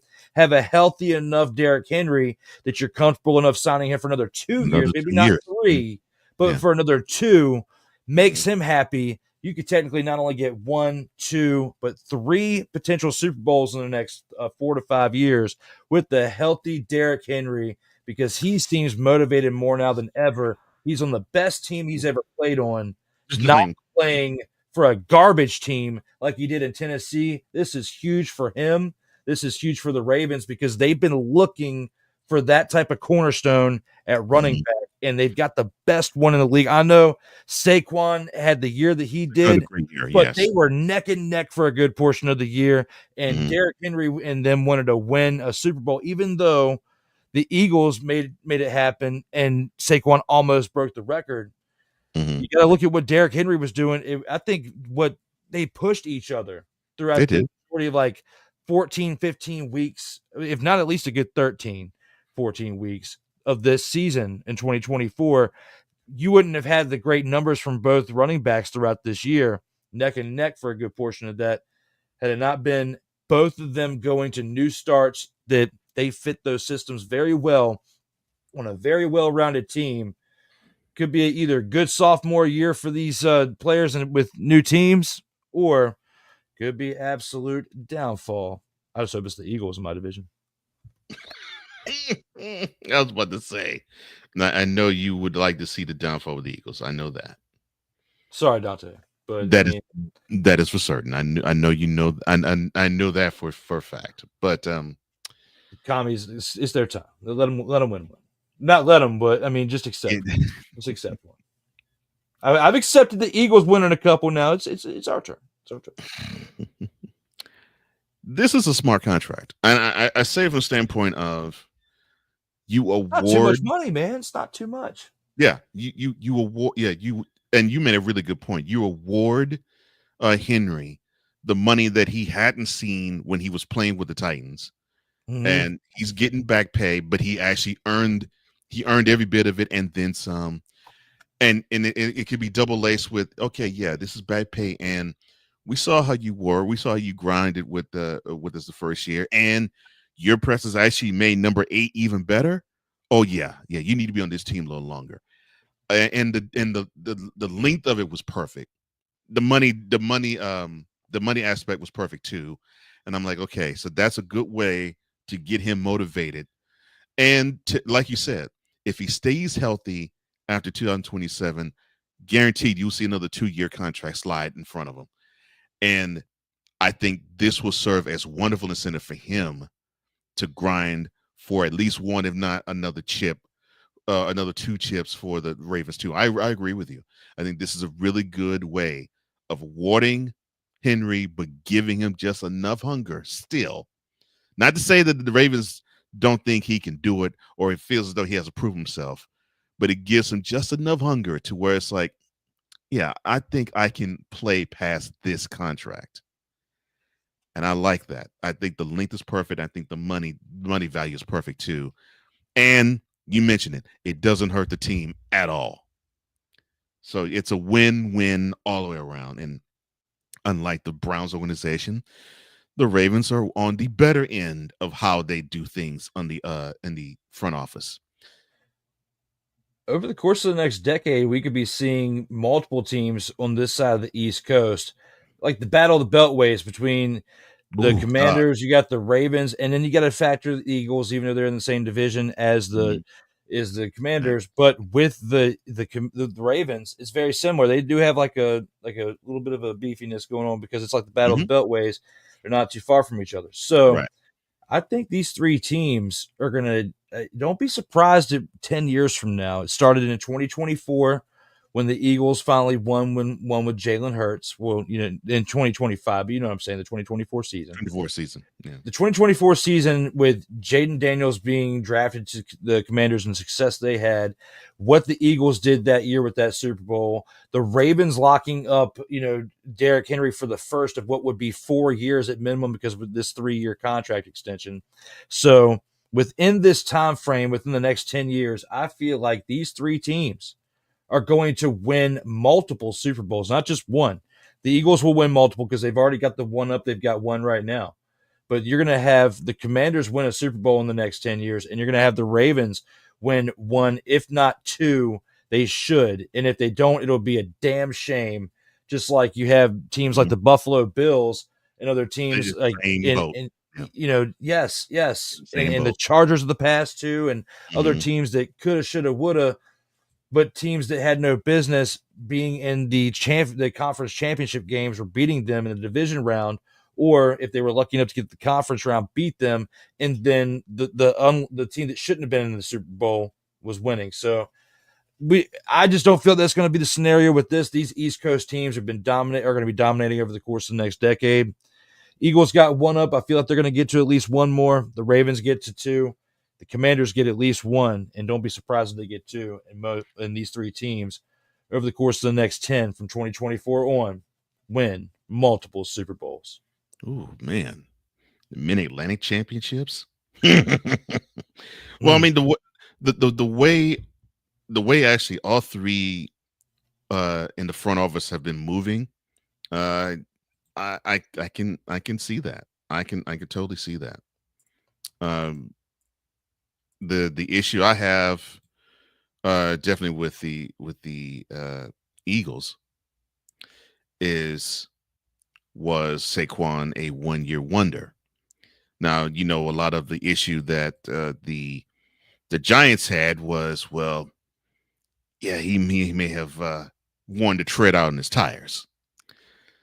Now, I don't think that's the case because I think Saquon, I think he's there for the long haul myself. So you have that interesting battle between both the Eagles and the Ravens with their offenses predicated on how well their running backs go and how healthy they are.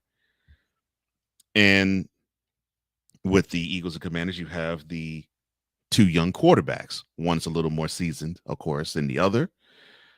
And that's going to be the case always now. But in Hurts and in Daniels, you have that comparison, and you're always gonna hear, well, who's going to be the better QB between Hurts and Daniels, and who's going to be the better running back between Barkley and Henry whenever the Eagles and Ravens match up. So yeah, definitely.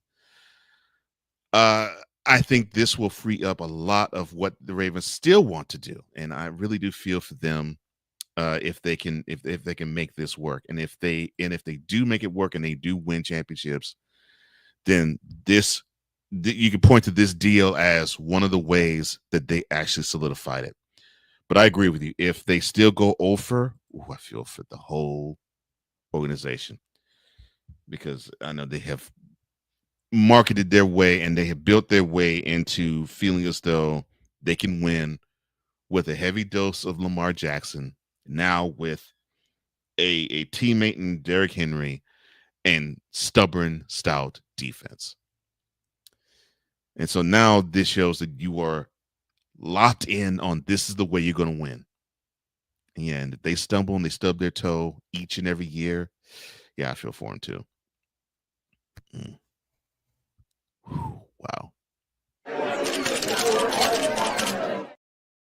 Speaking about stubbed toes, well, this is sort of metaphorically. Less than 3 months when the new head coach Kellen Moore took over for the Saints, he found that the quarterback who was going to lead him there has decided to call it quits. The Saints had announced that Derek Carr's surprise retirement, with the team saying in a statement that he experienced pain in his throwing shoulder late March after his first significant throwing session in the offseason, is weighing a heavy pall on the team. The Saints said scans determined that Carr had torn a right labrum, and they said that it was significant degenerative changes to his rotator cuff. Now, the dual May 10th statement from Carr and the team left a lot of questions. Many of them, in fact, were posed to the new coach on Saturday, including the ones of when did Carr decide to retire? How did he get injured? Did you ever talk to him about retirement? Why did you say that you were optimistic in the meetings that Carr would play if, according to your statement, you would find out that he was injured? Why were the Saints searching for clarity on Carr's condition if his communication was really good, as you have previously stated? Whew. I feel for the Saints. I don't really feel for Kellen Moore, but I feel for the Saints. Now, my question to you about this whole brouhaha is, considering that we are now 3 weeks away and removed from the draft, do you believe the timing of Derek Carr's retirement announcement hurts the Saints?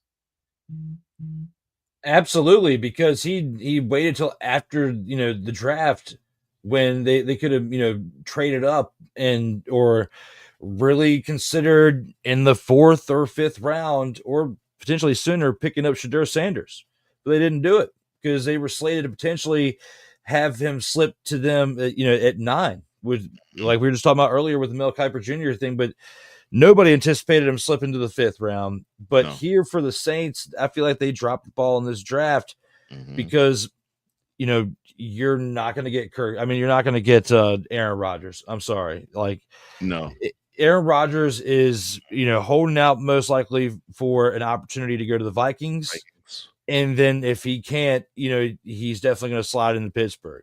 There you go. But Pittsburgh's banking on him coming in after OTAs and more likely doing like what Brett Favre did with Minnesota, where he showed up like the very last of July or like the first day of August or so. It's like August 1st or something like that. Yeah.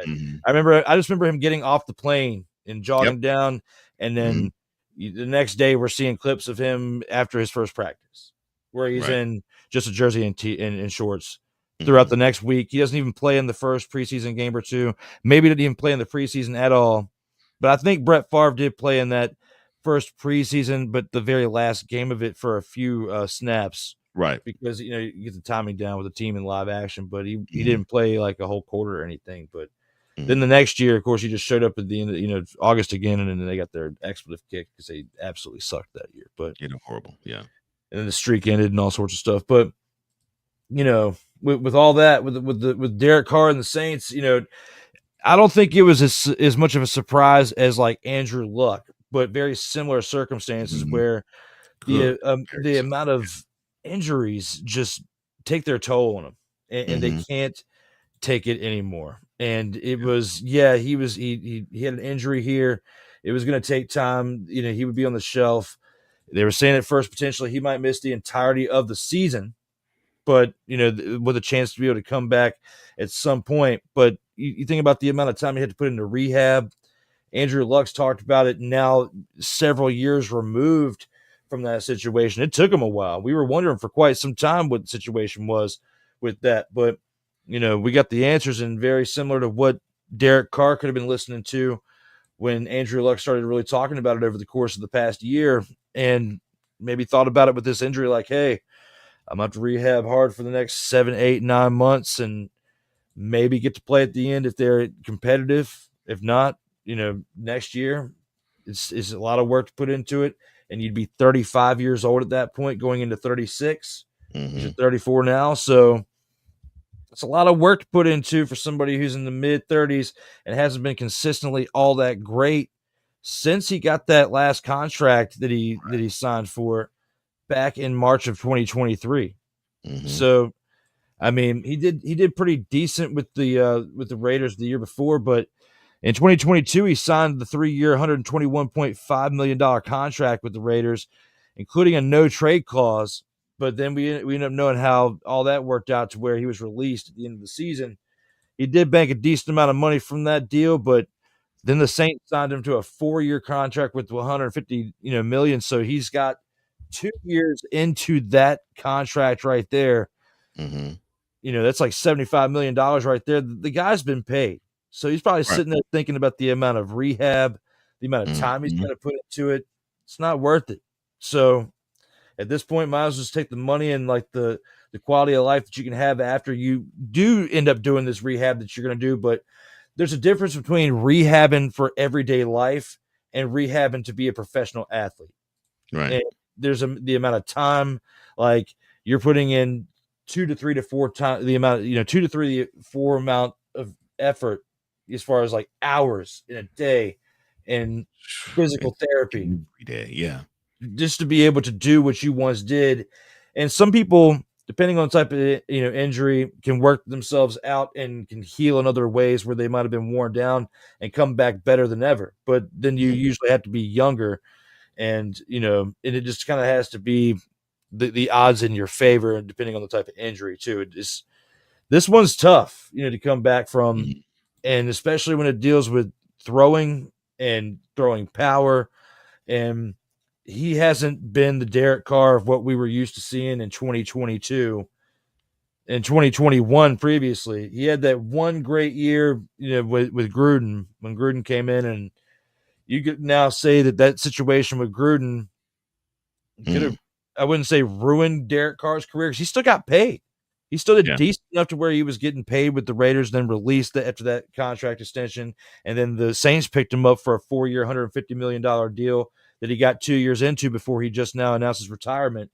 But the timing of it, like you said, will hurt the Saints in this question that you ask. I feel like it will hurt the Saints. We got Spencer Rattler, and who else? And we were talking about last year, remember, when he was filling in with the injured Derek Carr, how he was rattled. I kept saying he was rattled last year whenever he was in there. Take the D out, put the R in. Not a doctor, just swap him out. He's rattled. So, yeah, I feel bad for that kid. But, and do you really think that they're going to trade within the division for Kirk Cousins? I don't think the Falcons are not going to do that to themselves, because Kirk's going to be on a revenge tour, and he will definitely, that I feel like that could bite him in a game that could make a difference on if they make the playoffs or seeding or whatnot, depending on the scenario, vice versa. So it's wild, but we're talking about this in May. I feel like something like this, should have been decided a little bit sooner, but at the same time, it's going to throw more fuel into the whole Aaron Rodgers sweepstakes. But the Saints offensive line has already been bad for quite some time. They've been bad since the Drew Brees era, when he was, he couldn't even throw anymore because he kept taking so many sacks. By the end of it, he had no arm. His arm was dead. Not just because he was old and the injuries, but he was taking a beating back there around 2020. So looking at it for what it is, they need to make more improvements than just at the quarterback position. They need to just survive this year. More than likely, just accept it for what it is and take the number 1 overall pick for next year. Because who are you really going to trade for?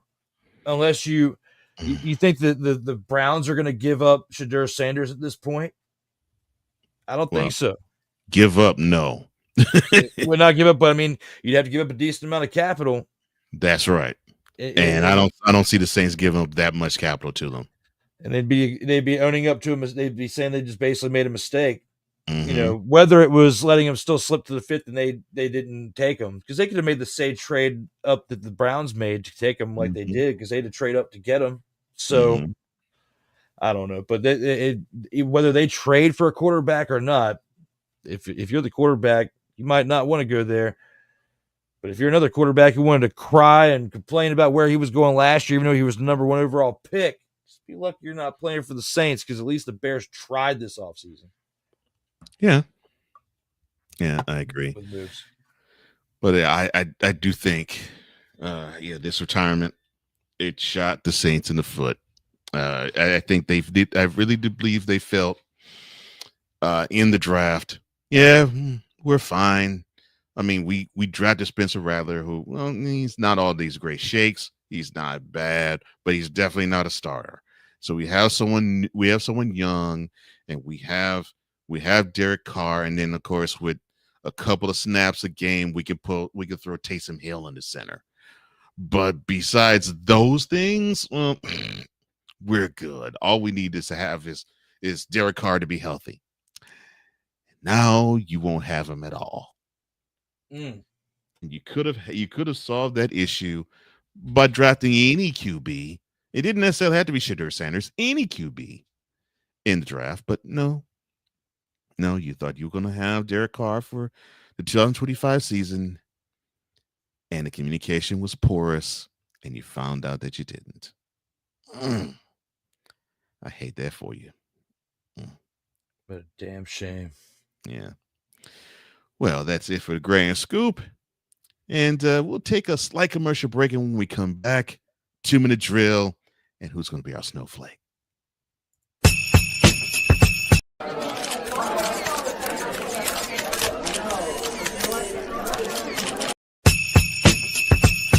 Remember, that's coming up later. Later, the post game. But coming up next, the 2-minute drill. This is Total Football Talk. Comey Media Incorporated. Creating content magic in the real world. In a world where chronicles of the past are brought to the streams, whether the content is relatable or completely beyond your realm of life, there is no shadow of a doubt that this show is absolutely full of shenanigans. Get ready for D. Willie in the evening. this Sunday at 10:05 p.m. Eastern. Exclusively on Sertoba Media, where the struggle is real to be awesome.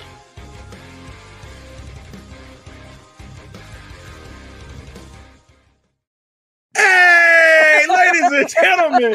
Hey, look. Hey, stop playing games. Y'all already know. Go ahead and toss him some Willie Bucks. Ain't nobody playing around. Hey, $ D Willie 87. Go ahead and hit him up on the Cash App and go ahead and give him some Willie Bucks. Look at Drew looking stoic, ladies and gentlemen. Stoic on that $10 bill. So go ahead, slide my man over some Willie Bucks, and we good. That's all I'm saying. We good. How about some Willie Bucks? Sertoba Media, where the struggle is real to be awesome. Oh, yes. The tradition, the pageantry, the spectacle, the history, the slut. Wait. I gotta rep my brother's stuff right. All my DMV soldiers, stand up! And welcome to the Commander's Gridiron Report. If you want your Commanders to be rep right, well, D. Willie is your man. Commander's Gridiron Report. Every Tuesday at 1:05 p.m. Eastern, 12:05 a.m. Central on the Sertoba Media YouTube channel. Music by J. Cool. Where my soldiers, right side, Commanders. Where my soldiers, left side.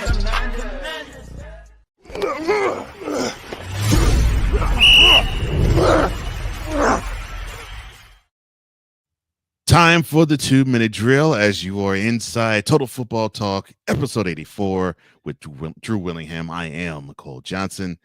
And now we are in the 2-minute drill where we get to preview week 8 of the 2025 UFL season.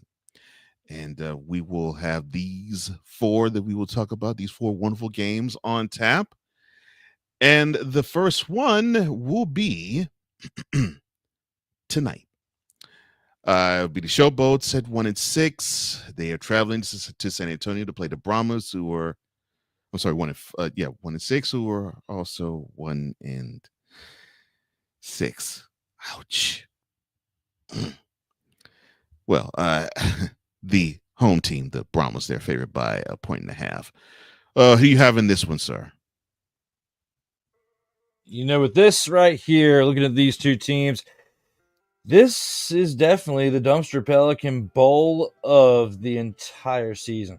I would say probably the worst one to look at yet. These are the top 2 Dumpster Pelicans of the league. It's been quite some time since I've been able to loop it and go off about the Dumpster Pelicans on a set of teams, or for a set of teams. And they are the top 2, the 2 biggest peaks over here to the right. They are the Dumpster Pelicans for this team. Taking a lot of these.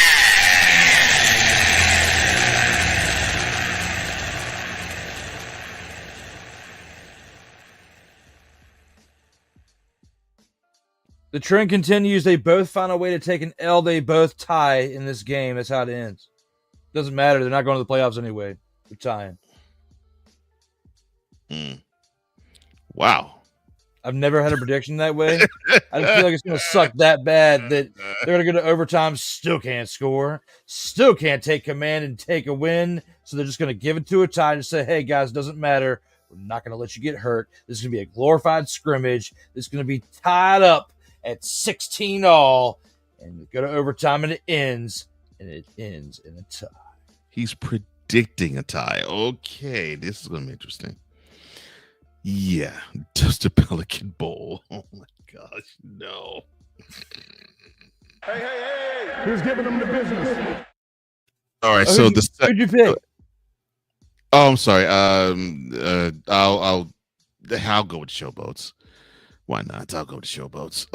Dexter win. It's his time because the Brahmas, ever since Wade Phillips stepped away. I mean, they were 0-3 when he was there, but right. I mean, they have been a mess this entire season. Their entire team was poached last year. Right. Yeah, they have been. Yeah. Thank you for that. I totally forgot about my prediction and choice and pick. Lord, though, but I'm still trying to get over the fact you actually predict a tie. Lord.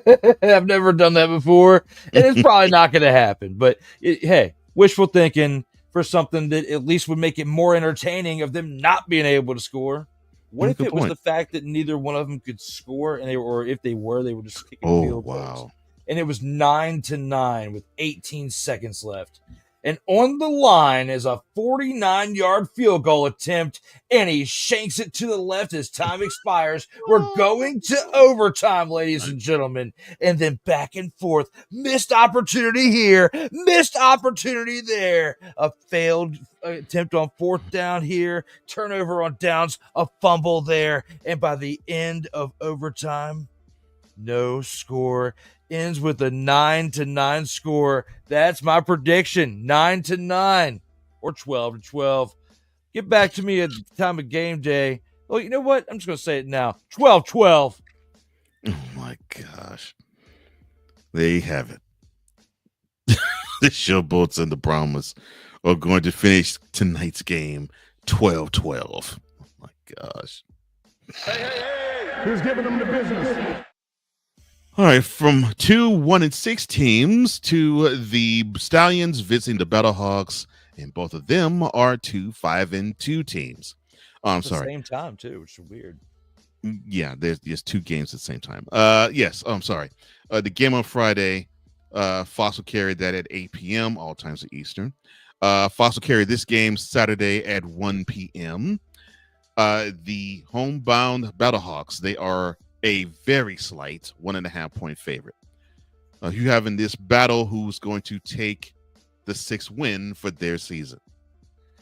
The first of 2 games on Saturday, this being the Birmingham Stallions taking on the St. Louis Battlehawks. And it's weird, though, Cole. I mean, my bad for chiming in earlier, but just to say, like, both games on Saturday, this is the first time all season that they've done this. They're at the same time and on the same channel. So depending on where you're at, East Coast or West Coast, wherever, will depend on what you are watching. So I'm going to guess that on my side over here, we'll be watching the St. Louis Battlehawks, and you'll be watching the Houston Roughnecks over there on your side, on Fox. So that'd be my guess. We'll have to, I'll have to hit you up and see which game is on at 1:00 at that point. But so I'm curious. But anyway, with this first game, the Stallions and the Battlehawks, I feel like this is going to be a really good game. It's going to be a good challenge for Max Duggan, who needs to find a balance with Jacob Sailors in the running game, and they need to be able to run the ball with more than just their quarterback, because that's what they've been getting exposed at. And you and I have been talking about that over the past couple of weeks since you came back from break. So with that being said, looking at this situation, they have a better chance, in my opinion, than the Panthers to do something as a 5-2 team with the little bit of time that's left in not only this regular season, but setting themselves up for playoff success. And it all starts in this game right here. It's 2 5-2 teams. It's the only game with 2 5-2 teams. Out of the 4 teams that are 5-2 right now, there's a team that's going to have 3 losses as a result of this game. And the other team is going to be 6-2 with potentially the best record if the next 2 games that feature a 5-2 team within those next 2 games take a big old nasty fat old L. But right here and now, I have to say that I really like the chances of the Battlehawks at home. You got home field advantage. You got the crowd. The Stallions, the defense, have been keeping the minute, but Cook's inconsistent play, unless he finds a way to play like Bryce Perkins on his best day, or hell, even Luis Perez in a losing effort.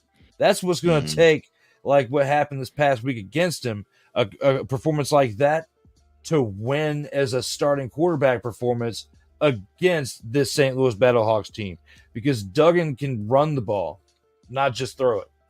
So looking at that for what it is, because he combined for over 200 yards. Yeah, he did turn the ball over, but he had 2 touchdowns combined, and he did what he had to over the Showboats team.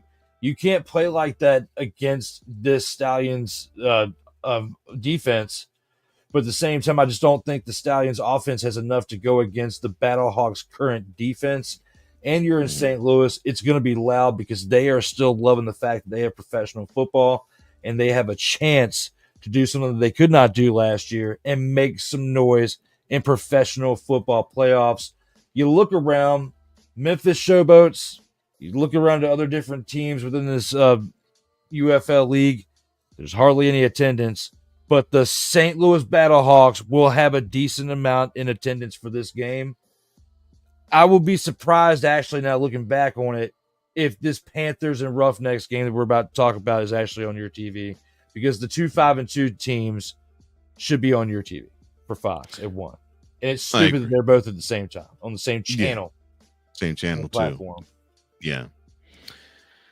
I think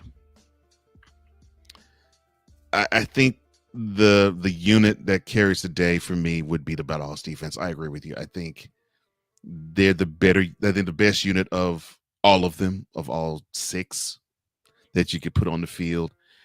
And in a very paper thin comparison between these 2 teams, I think the Battlehawks will win this as well. But I'm not going to be surprised if this is going to be a hotly contested battle, and even a grinded out battle at that. Hey, who's giving them the business? And you mentioned the other game, the Houston Roughnecks at 3-4. They host the Michigan Panthers at 5-2. Michigan is a 6.5 point favorites. And yes, this game is also on Fox, also on Saturday, and also the kickoff is at 1 p.m. Your take on this game, and who do you see winning it? For some of you out there, this is going to be a total Surprise, motherfucker.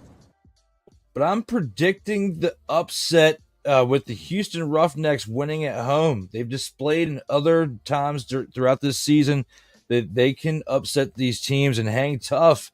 And had it not been for them being able to capitalize on opportunities where they had recovered a fumble here or an interception there against a good team that was making mistakes, they could easily be having a winning record right now at 4-3. So looking at it for what it is, them being at home and the Michigan Panthers being the worst of the 4-5-2 teams that we were talking about just a few minutes ago, I feel like this is going to be the upset of the week that we talk about. We finally get to have an upset of the week discussion next week when we come back. And it all starts with this, the second game of the 2 1 o'clock games on Saturday. The Houston Roughnecks are going to make the UFL pay for them not having enough exposure on national television because they were stupid and scheduled this at the same time as something else. Oh, and it was just another game within their league. I agree with you, and not because this is the Roughnecks. I just am not feeling how uneven the Panthers have played all throughout this year. And the Roughnecks, after their 0-3 start, they've now been 3-1 since. And the one L they took, it had to take a very monumental second half effort from the Stallions to do it. So yeah, I see the Roughnecks actually putting the L on the Panthers as well. And I think we will be having this upset that we talk, I really believe, coming into next week about this particular game. But I'm with you. 2 Fox games at 1 p.m. kickoff times? Really? Okay. What? Exactly, Stone Cold. Wow. Hey. Who's giving them the business? And the lone Sunday game. It is the Arlington Renegades. They go to the nation's capital at 3-4 to play the 5-2 DC Defenders. ABC and ESPN Plus will carry this game with a noon kickoff. The Defenders are a home slight 2.5-point favorites. All right, who you have in this game and why?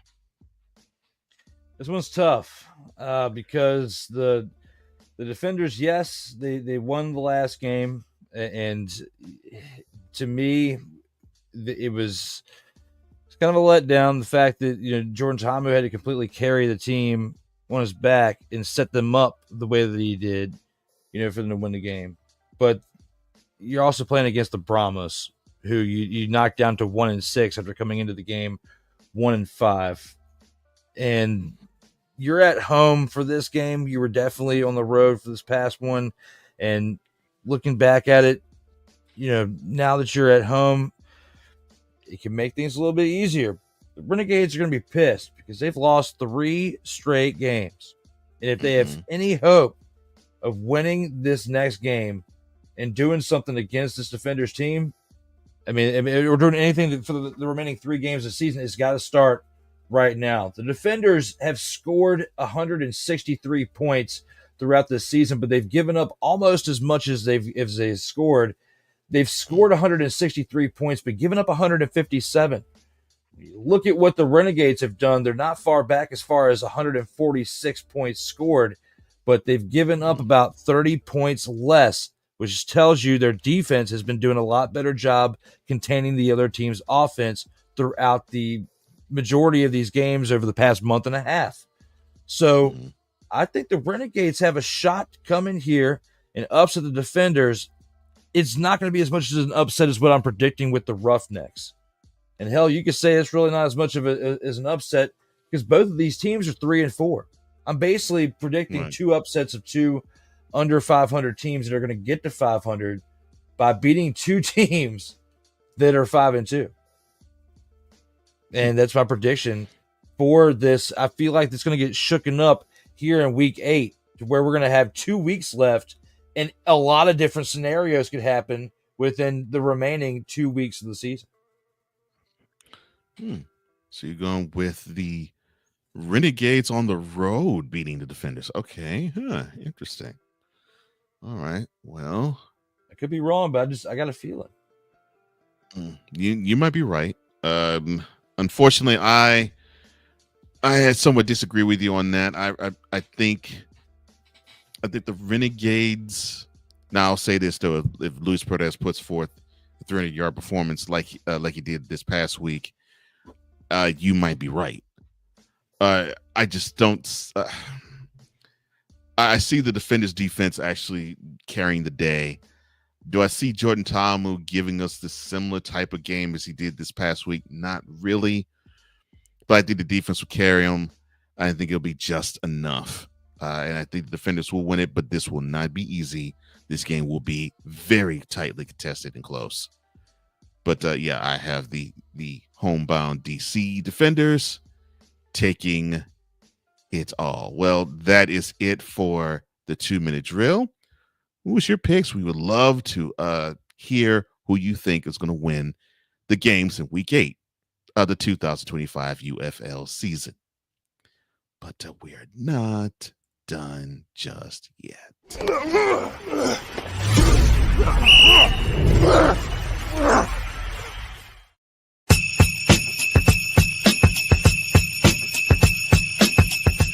We know Memorial Day is next weekend, but the snow still falls.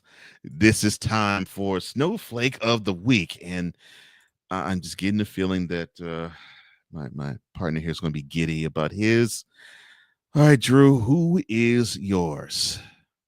We talked about him earlier. I brought the championship belt out. I'm not going to do that again, for time restraints, because we had a great run earlier with the belt. You can't run things into the ground, but as part of why I brought that out and the discussions I had within that segment with Cole, this Snowflake of the Week I had to poach from that. That's going to be Fingernail Man Caleb Williams. Fingernail Man. For his recent reports of trying to avoid the Chicago Bears prior to the 2024 NFL Draft himself and his daddy. Himself and Pops threatening to potentially go to the UFL if he did not get his way. He's calling his fingernail. Fingernail Man. Look at him. Would you just look at him? What is he thinking? Fingernail Man. I'm telling you, bro. I'm telling you. We gotta bring it up on the side. We gotta analyze this for a second. All right. And we're gonna do this for a good cause. The good cause is gonna be this.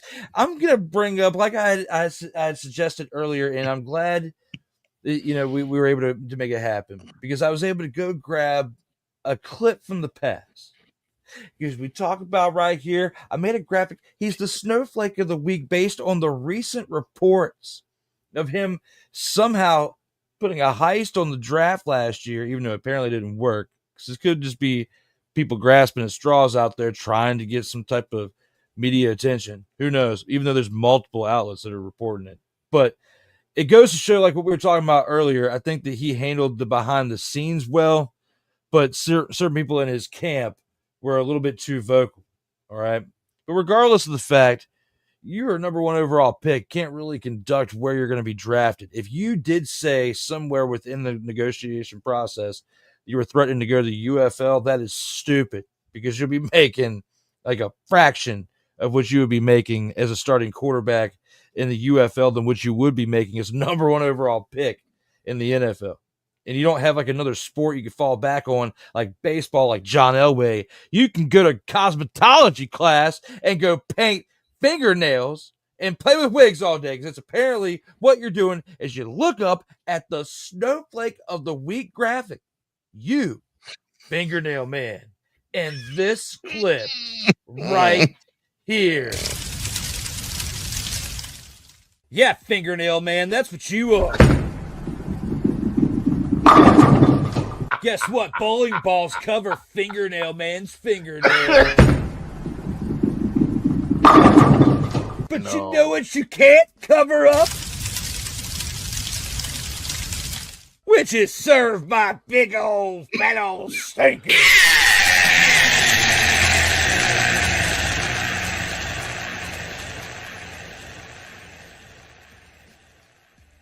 You got me with fingernail, man.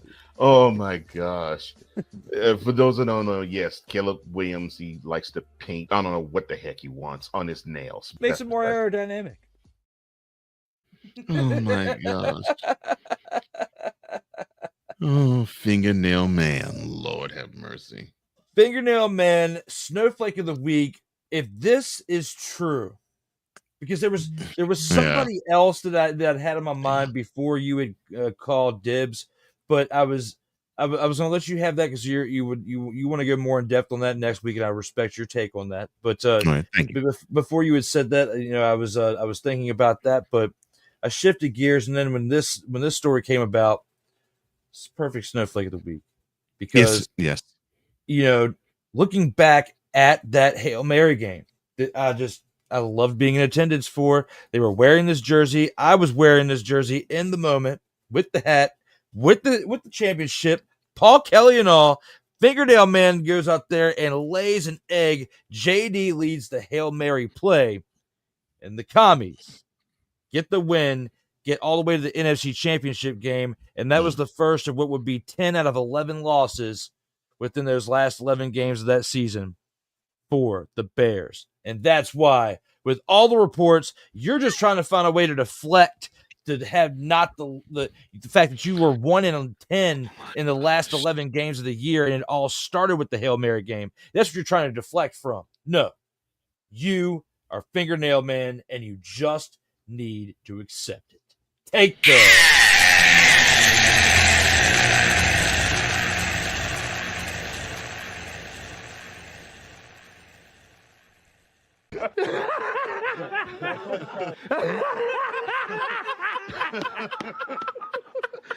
Oh, my brother, testify.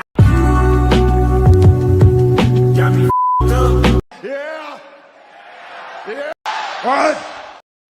All of that wrapped up into one concoction, thrown back into your fingernail polish and applied to your nails right there. Because look, he even has letters Lord have on mercy. there. Oh, what my is goodness. going on out here? Spend more time in the film room focusing on the plays. Whoever drafts you, they're going to pay you. You're going to have generational wealth. If you can't figure it out in 4 years, you get to go play somewhere else or you get traded. But you need to live up to being a number 1 overall pick and actually have success because they have like 3 decent wide receivers around you, and they made some moves this offseason to supposedly help bolster your offense a little bit more than what you were working with. Your defense still needs work, still pretty bad, consistently. But over the past few off seasons, you've drafted upon the needs of your offense. You should be able to be clicking, hopefully with the right leadership at the helm, but we'll see. But Fingernail Man, I'm telling you, still, if you're a fan of this,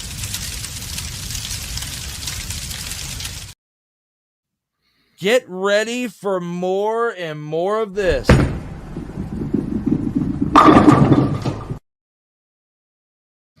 And just remember one last thing. Still time to come on over to the right side. I rest my case. Oh, Lord. And you still had me a fingernail man. Goodness gracious. Fingernail man. Oh my gosh. Yeah, I don't know if I'll top this, but or even equal it, but I'll give it a fair shot. That was a good one, by the way. Thank you. Oh my goodness. So this past week, we as football fans got our annual treat of who are we going to play in the upcoming season. And there's some games that my colleague is happy with the Commanders. There's some games that I'm happy with the Texans as well. But it's not any of the 17 games of the Commanders or the 17 games of the Texans. No. That's not why. That is not why the NFL is getting the snowflake of the week. No. And I might just focus on you in particular, Mr. Roger Goodell. It is because you decided to have us be treated to 4 months nonstop of, we're going to Super Bowl, right? We're going to Super Bowl, right? Omega's team is the biggest rated biggest rated team on TV. If you want to have people come to flock to TV, put the Cowboys on. For those who don't know, the way the 2025 NFL season is going to kick off, the ring ceremony in Lincoln Financial Field will be as the Eagles take the field and take the rings. They will host the Dallas Cowboys. Oh, Lord. So, from now until middle of September, we're going to get a lot of this.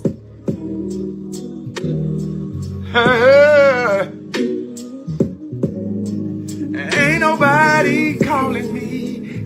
Dion, tell them how we feel. Ain't nobody care. Who cares? Ain't nobody care.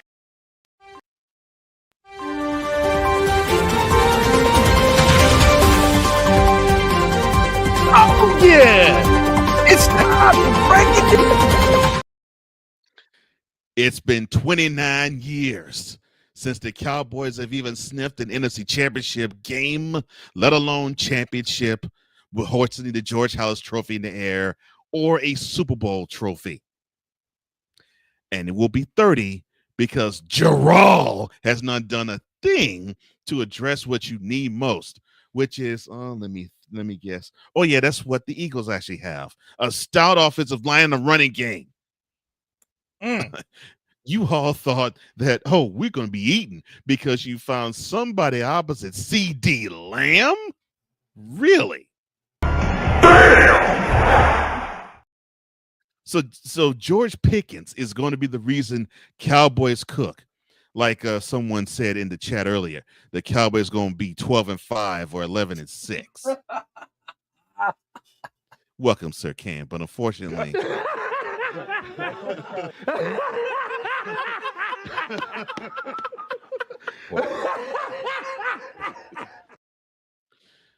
You're not even the second best team in the NFC East. You're competing with the Giants for the cellar. And I'm not saying this because I'm hating on the Cowboys, because I really could give two craps about the team. More so because of the fan base than the team itself. It's just simple and plain.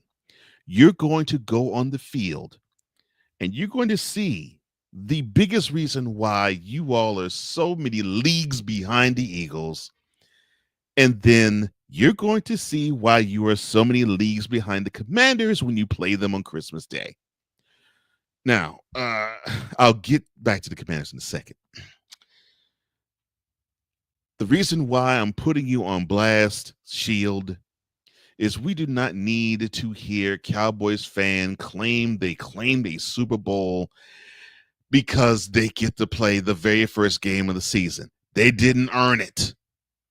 I'm thinking of games that we could have actually had that would have been even more interesting, and teams that would have earned it. Like, let me see, the Eagles, they host the Rams for instance. The Eagles, they host the Lions for another example. I can't say the Vikings because they actually be going to the Twin Cities to play the Vikings this year. There's another team that they could have had to open the season. Oh, that's right. The Washington Commanders. Yeah. I mean, they split the season last year. Yes, I know. After the first half, the Eagles basically had their way the second half. They pretty much boat raced just about everybody whenever they got their running game going in the playoffs. I digress. Cowboys, I know you all think so hard that let me actually put this right here for you.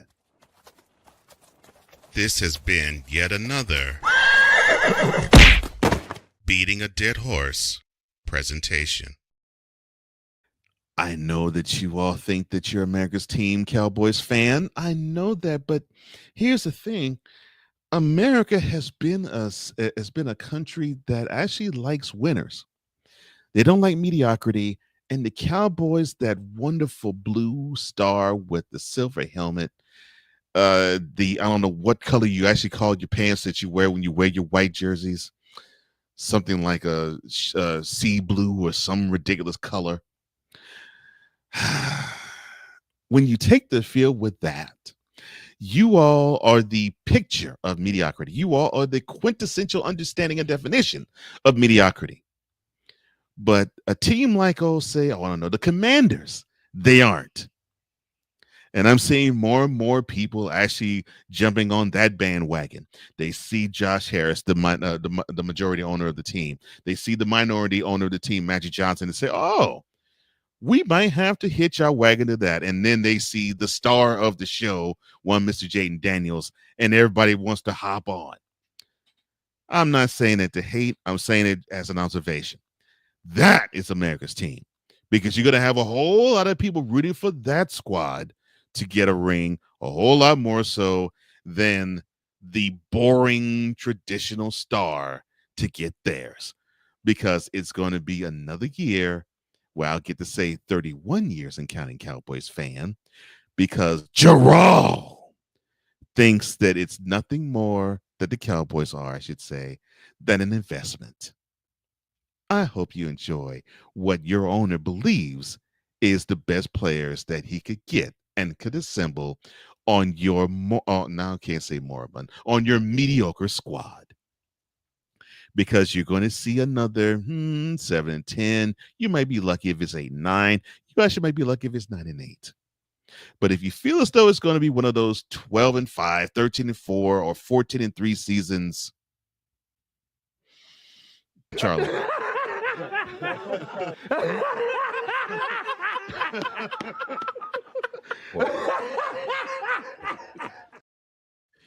And Roger, I would have been happy if it was the Rams, if it was the Commanders, or if it was the Lions that was going to be the first game of the season at home against the Eagles.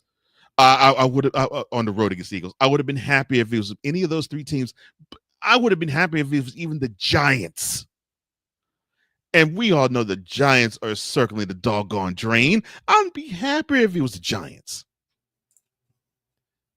But it's the doggone Cowboys, because now you're going to have these dummies things. I think I got my swagger back. Oh. You guys want to hear a fucking story? You're not there. Oh, end of story. Now, this is why, Goodell, I want to basically pimp slap you. You're now giving the most annoying fan base on the planet Earth, save for bronzexuals, the power of, you see, all you gotta do is just rep the star and you can win championships, and we still are better than they are.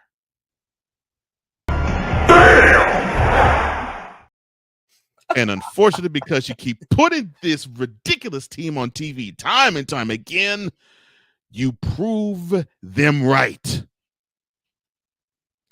And now for the next 4 months, we got to hear, we're going to Super Bowl right. We're going to Super Bowl right. We're going to Super Bowl right. Oh, not again. Stop it. Get some help. I did great to know that we probably would not have to hear that until maybe end of July, early August. But no, you put the bane of all of NFL fan existence to start the NFL season with the champs.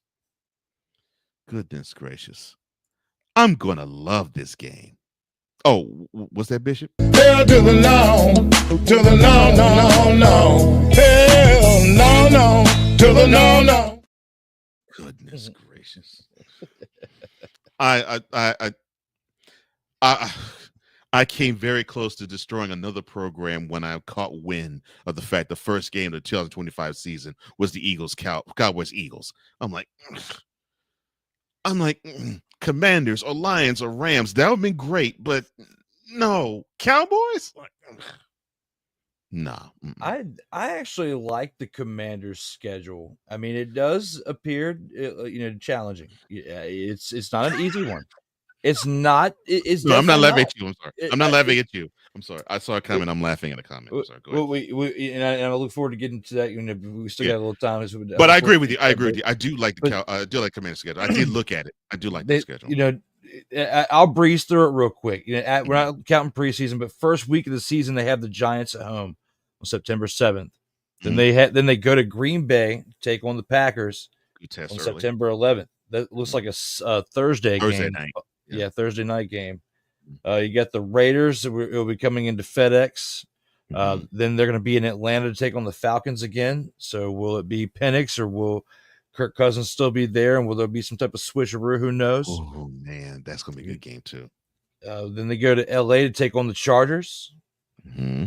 Then they actually host the Bears again. They host them again. That's weird. On October 13th, 2025, yes, at 8:15. That's got to be like a Sunday night game or Thursday game. Let me see. You said October 3rd? October 13th. October 13th. That might be a Sunday game. October 13th. That might be a Sunday game. Hold on. It's 8:15 though. It's usually like what the time of a Sunday game. 8:15. That's normally Sunday. Yeah. I'm going to go ahead and just take a wild guess. Let us know in the comments if you guys are still out there. Yeah, of course, we got other people out there. Sick, if you're out there, let us know that the game that is going to be on October 13th against the Bears, they're hosting the Bears again, which is depending on what day that is. I might actually go to that again just because. No, it's a Monday night game. It's a Monday night game. Oh yeah, I might have to take Monday and Tuesday off. Yeah, it's a Monday night game. Yeah. I might have to try. Yeah. Oh, well, yeah. I'll just say PTO and just put in time for it. But yeah, I might have to do that. I might be the good luck charm against the Bears, and it could be the start of the Bears going downhill again. Who knows? But no, I'm just joking. But anyway, when you look at the schedule, it's not bad. That could be a momentum shifter right there. If the Bears have truly retooled and are a good team by then, it's going to be like that point of the year last year where the momentum definitely was not in the favor of the Bears after that loss because they lost 9 out of the next 10 games. So, again, we've been up and down that road. But after that October 13th game, you got an October 19th game at Dallas against, of course, Jarrell's Cowboys. And then you look at the next game after that. They're in Kansas City on October 27th for an 8:15 game. So that's another primetime game. It's 2 weeks from, so that's another Monday night game. Monday night game. Yeah. So if you've got 2 Monday night games in October, wow. Okay. Yeah, 2 weeks apart. Wow. Okay. And then on November 2nd, like a week later, they're at home against the Seahawks. Man, yeah, you do have some really good games. Yeah, Mason Rudolph didn't get all the action. I mean, you got a decent amount of action. I remember them talking about that. Well, I've got something for my last post game take on that, but just a few more games. We got Lions are in town in FedEx on the 9th. That's going to be a tough one. It's going to be a really good challenge, a rematch. A rematch of the divisional round, and the Commanders got the upset against the Lions. Lions fans still not happy with that, but they get redemption on November 9th in FedEx, not in Ford Field this time. So we'll see what happens. Commanders also are in Miami on November 16th against the Dolphins. And then 2 weeks later, they finally have a bye on the 23rd. They host the Broncos on November 30th. So around Thanksgiving time, you get the Broncos in town. Then you're in Minnesota on December 7th. You're in New York for the Giants on December 14th. You host the Eagles on December 20th. But on Christmas Day, on that Saturday one, yes. But then on Christmas Day, you host Those Cowboys. And Cowboys. Followed by the last game of the season on January 4th in Philly against the Eagles. Now, What I find don't what wanna I find see intriguing their about your right now. schedule, what I find intriguing about your schedule is the fact that you do not see the Eagles until week 16. I'm like, wow. You don't see them until week 16, but you play them 2 out of the last 3 games of the season. It works like that sometimes. They've done that with Yeah. Cowboy games and even with Mhm. Giants games. Like around the times, if you go back and pay attention to how the schedule is set up, when whoever like the teams are on the top of the division, like if it was like the Giants and the Cowboys, that would be how it would end. Like when it was the Romo and when Eli won the first Super Bowl of the two, Mhm. like in Yeah. the mid 2000s. I remember that kind of being like that, how that would end. And then it would be those two, and then the Eagles and the then Redskins. I'm gonna say it, the Redskins. They can censor me if they want to. But out there, you gotta love it. They're still saying it out there with the ownership with different things. It's still better than people out there who praise. Okay. It didn't work the first time. I had to click it twice. Okay. Oh, But yes, when it comes to that right there in the schedule, I like the schedule. It's going to be tough, but Mhm. you know, I'm not going to be surprised if they don't make the NFC Championship game this year. Like the fact that they made it last year, they still have a lot more things they need to build upon. Yeah, they still And I have to think it's grow, going to take right. another off season or two before they can really be Super Bowl contenders. They're not ready for it yet, but the fact that they were able to make noise last year, that was a very special season. And they get a chance to smack the Bears around and fingernail man one more time. Oh, Dante, welcome back, brother. I'm glad that you're here. Yeah, Dante. yeah, I just got finished talking about I wish your Eagles were hosting either the Commanders, the Lions, or the Rams to begin the 2025 season. But the fact that they have to host the Cowboys suck. But the only thing that's a positive is that Cowboys fan and the Cowboys get to see the Eagles get their Super Bowl rings. That's the only positive in that game. But the reason why I did the rant was for this right here. Thank you, Mr. Joe Tranchina. I'm glad that you're here, sir. He says, I got to do this official. Quote, the Dallas Cowboys are winning the Super Bowl. Close quote.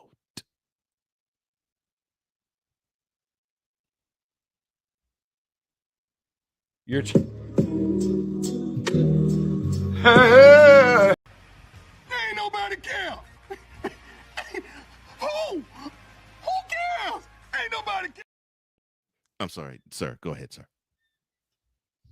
Bishop. Hell to the no, to the no, no, no, no. Hell no, no, to the no, no.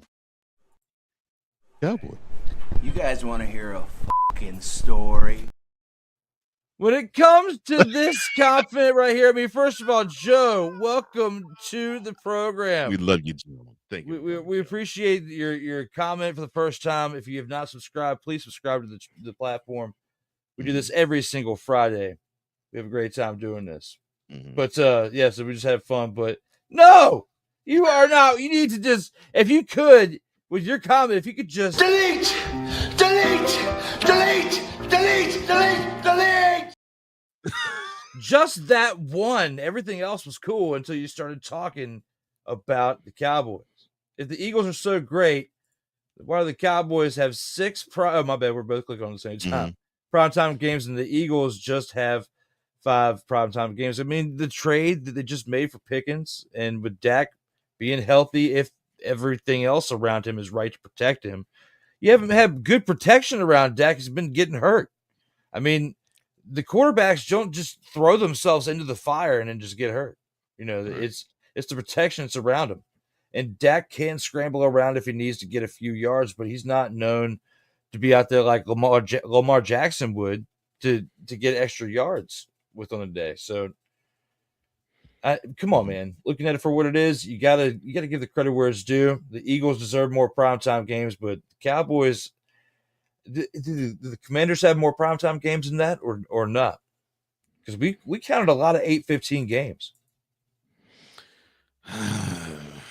1, 2, 3, 4, Well, There's yeah, at there's least 4.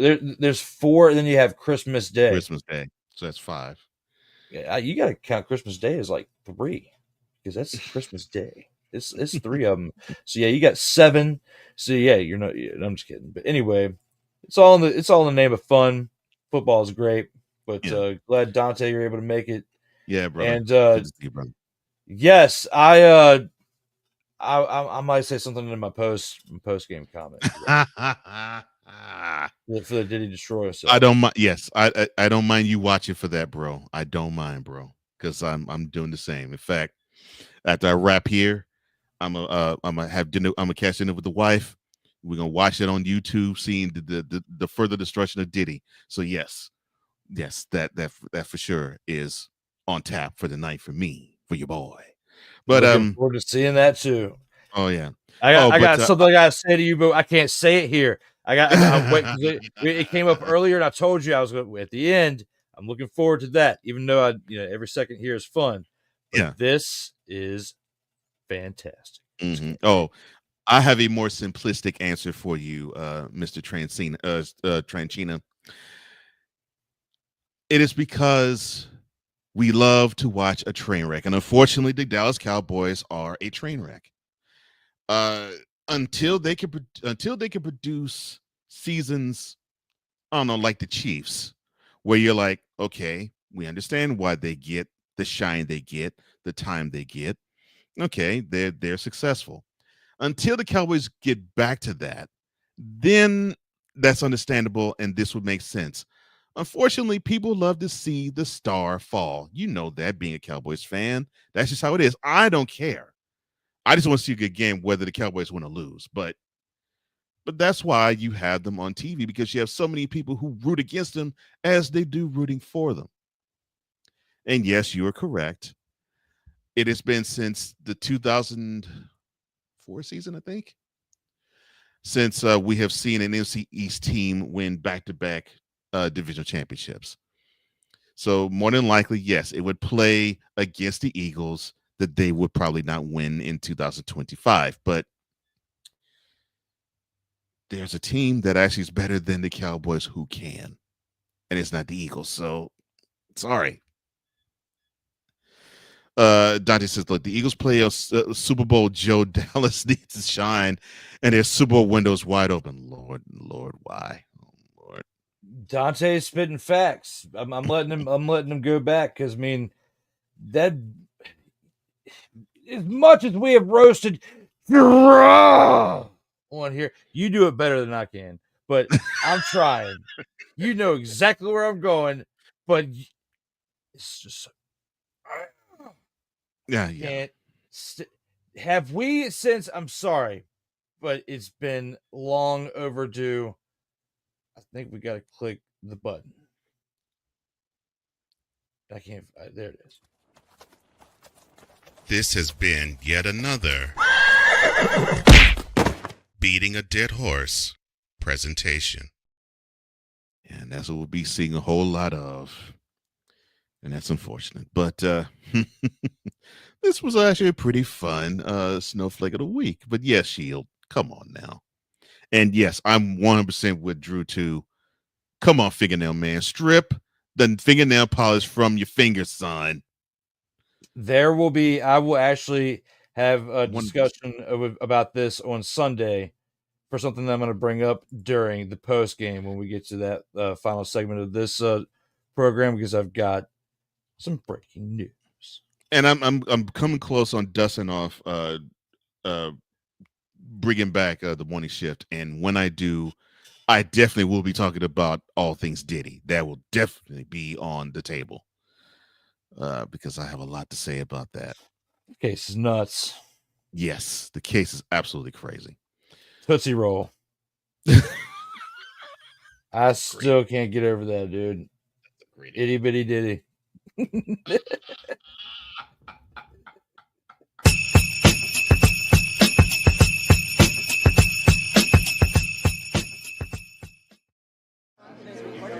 As long as it's one.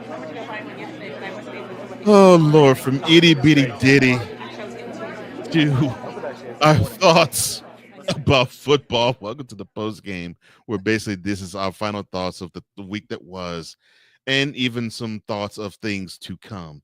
And for his final thoughts, Drew, the floor is yours. Itty bitty ditty. Itty bitty ditty. The Tootsie Roll. I'm telling you, man, you got to go. If you haven't seen the articles yet out there talking about that, like what's going on in this trial. Apparently, that's the description of the diddler and how he's rocking out here with the Tootsie Roll. Itty bitty diddler. So when it comes to this episode 84 of Total Football Talk, it's definitely been fun. You know, the fact that we've been able to rock and roll for this amount of time, it never gets old. We had a lot to talk about today, primarily with, you know, UFL professional football within, 7 weeks, and some NFL news, discussion a little bit of the Commander's schedule with all that being released this past week. But we got a lot more to dive into. Not only that team, but the other 31 teams within the league.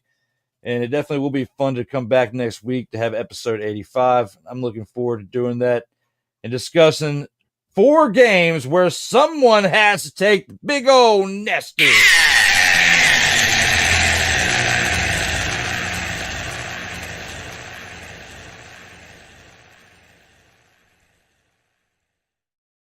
But right here and now for the post game, I do want to have, I've posted a couple little shorts within stories over the past couple of days on like the Sartoba platform on Instagram and my own personal one. But I'm going to be bringing back like a novelty episode for this Sunday night. But kind of do it like once a month, like premium live events, like professional wrestling, like WWE, and bring this project back. Talk about a couple things and what it's like to be the diddler. A couple other things out there when it comes to shenanigery out here. It's, talk about the news and current events out here when it comes to things. And, that's what I've been doing, put like a comedic twist on it. That's what I'm going to do with this, but also other things to show more of what it's like, not just for the diddler, but many other things out here in these streams. But for episode 84 today, with my man Cole Johnson, there were many times where himself and I were there.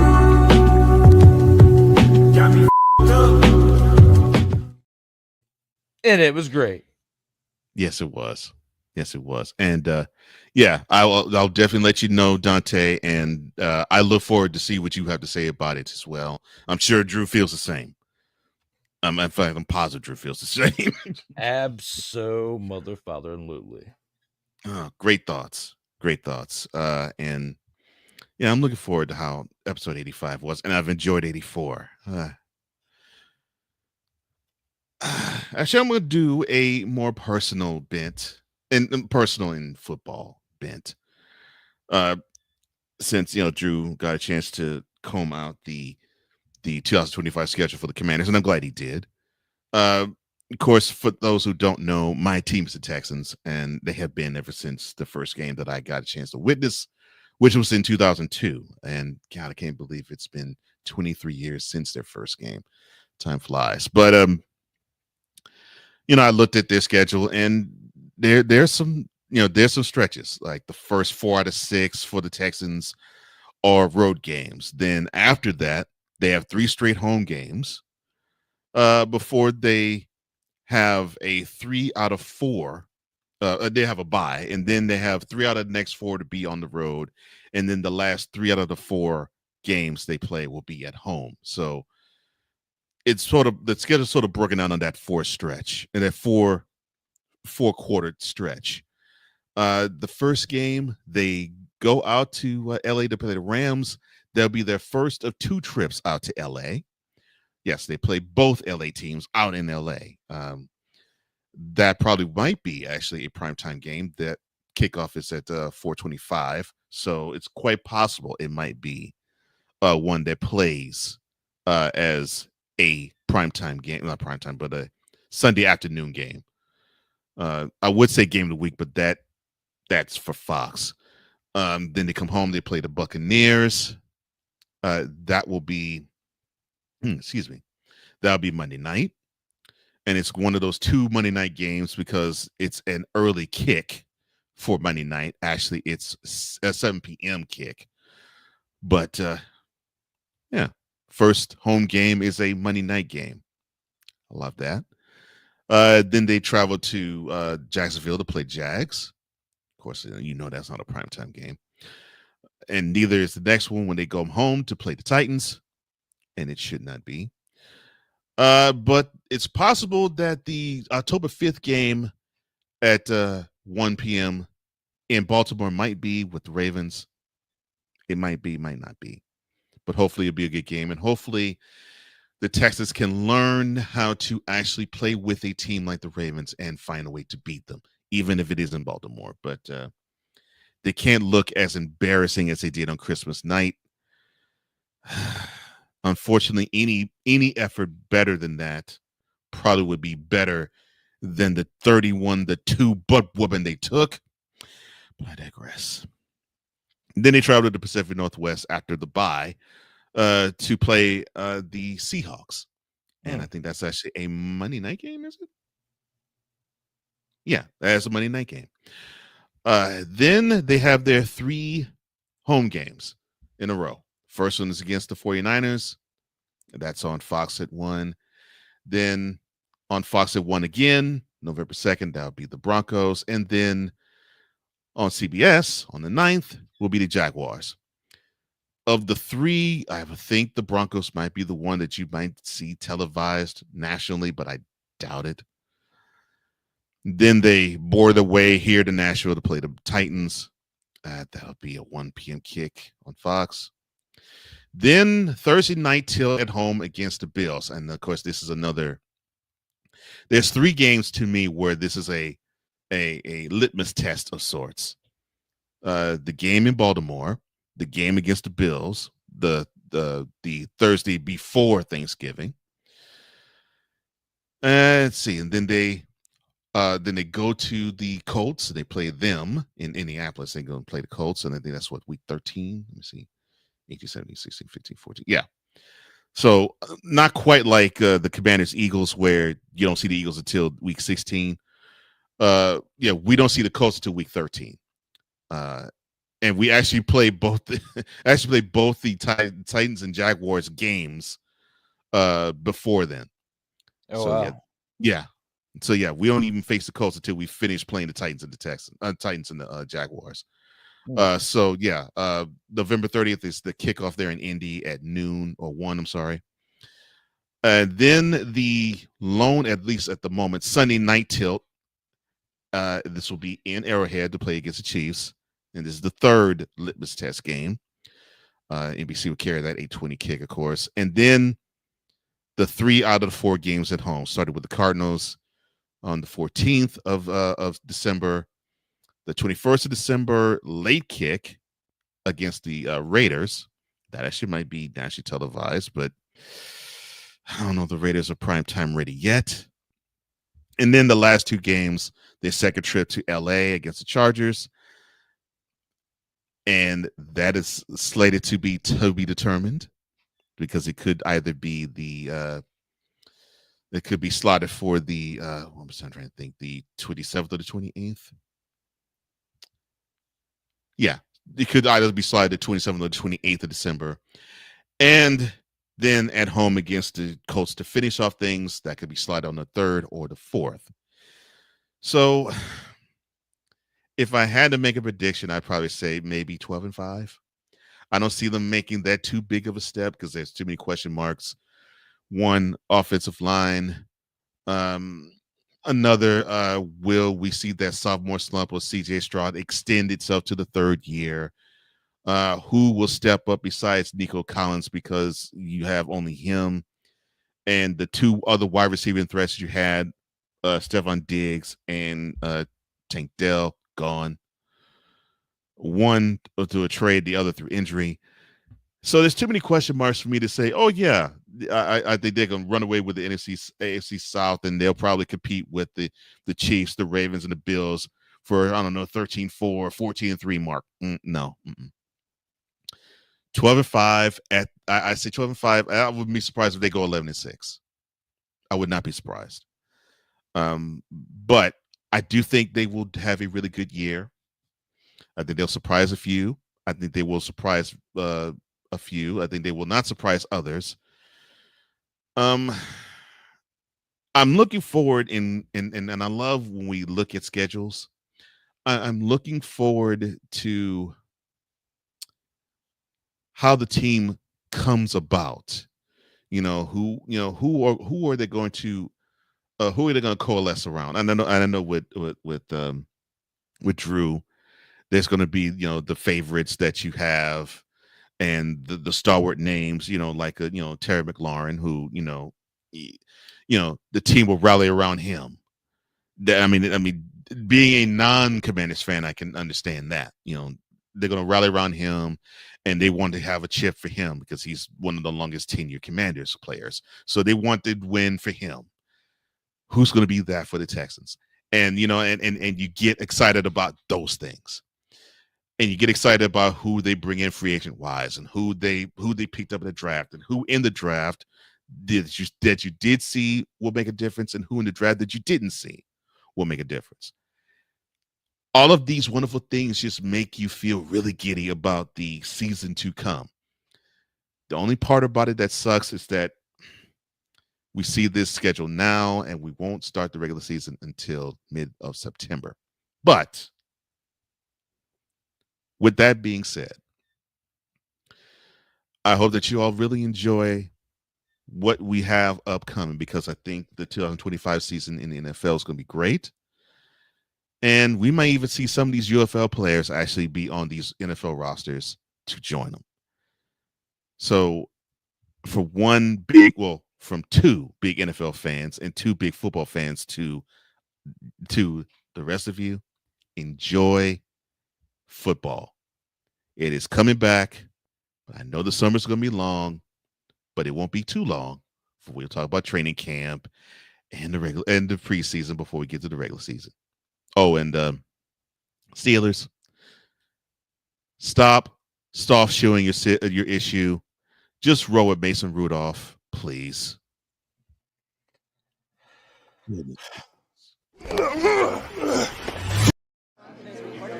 As long as it's one. It's great. I love it. I guess with Mason Rudolph, is this like reindeer games? I mean, I can't believe that they're holding out hope for Aaron Rodgers to sign on their team. I'm like, come on, man. Really? So Aaron Rodgers is playing reindeer games with Rudolph, the red-nosed reindeer of the Steelers for the number one quarterback position, based on if he can become the starting quarterback for the Minnesota Vikings or not on August 1st, when he signs a contract with someone. I think you're right. I think it might be. That's my final take on this, Jeff. I think you're right. It might be another 2.5 months before he does decide to sign with somebody. God, it sucks. But any other takes you may have before we do let the tribe go? That's the biggest one right there. As we're here live for episode 84. Thank you to those of you who've tuned in. Who've been here throughout the episode. Throughout the beginning or here at the end of this episode today. We went to 3 hours. Definitely was a great time today. If you want to like, share, and subscribe to this video that you're watching, whether you're watching on Comey Media or on Sartoba Media, where the struggle is real to be awesome as this graphic continues to go through. Definitely was a fun one for 84. 85 is next week, and we have lots of great things to discuss. Go ahead and throw it on up there. I'll announce this one since it's a lot. You can go to a lot of work right here and put in all these different links. As you know what, let's have it loop for a second. Let's just talk about the amount of work that you have to put in to get to my social media handles. I'm so sorry. I do not have the one link that I need to finally get on. And hopefully, with a little bit of a break, tomorrow, I might be able to do it. But I've been saying that for 2 years. Cole Johnson, I might need you to reach out to. But with all that being said, all those links that were up there, just go and click on them. And you will find me throughout all the different platforms. Shout out to Cole Johnson for normally doing a great job announcing it. But hey, Shenanigans at his finest here for the final take. Yes, and to find him, you just go on to Instagram @Sartoba_media. X at Sertoba_media, the Sertoba on TikTok, and on YouTube. It is youtube.com/Sertoba media. And if you want to reach yours truly, all you have to do is go on to flowcode.com/page/host Cole Johnson. That is flowcode.com/page/host Cole Johnson. I appreciate that. And I appreciate all of you. And I appreciate my wonderful co-host here. Thank you, Tribe. And for those who are new members of the Tribe, we thank you for liking, we thank you for sharing, we thank you for subscribing, and we thank you for hitting that notification bell so you can catch all content, not just Total Football Talk, but any content that comes from the Sertoba Media YouTube channel and or the Comey Media YouTube channel. We love you, we appreciate you, and we thank you. For Drew Willingham, I am Cole Johnson, here to say in parting, as we always do, in life, just like a tackle, keep your head up. And always remember this: you got to play until the whistle blows. And as my friend would say, and as always, unmuted, as I butchered it, but we're still floating into the outro with, and as always, stay safe out here in these streets.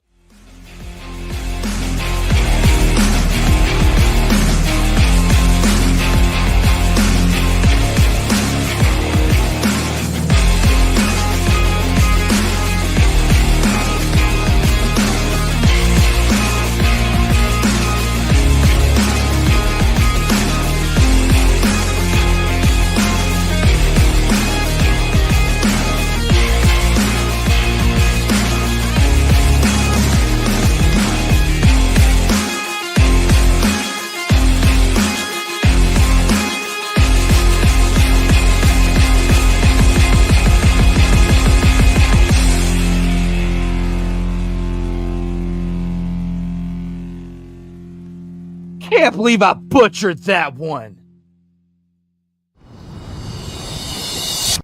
Oh, Lord.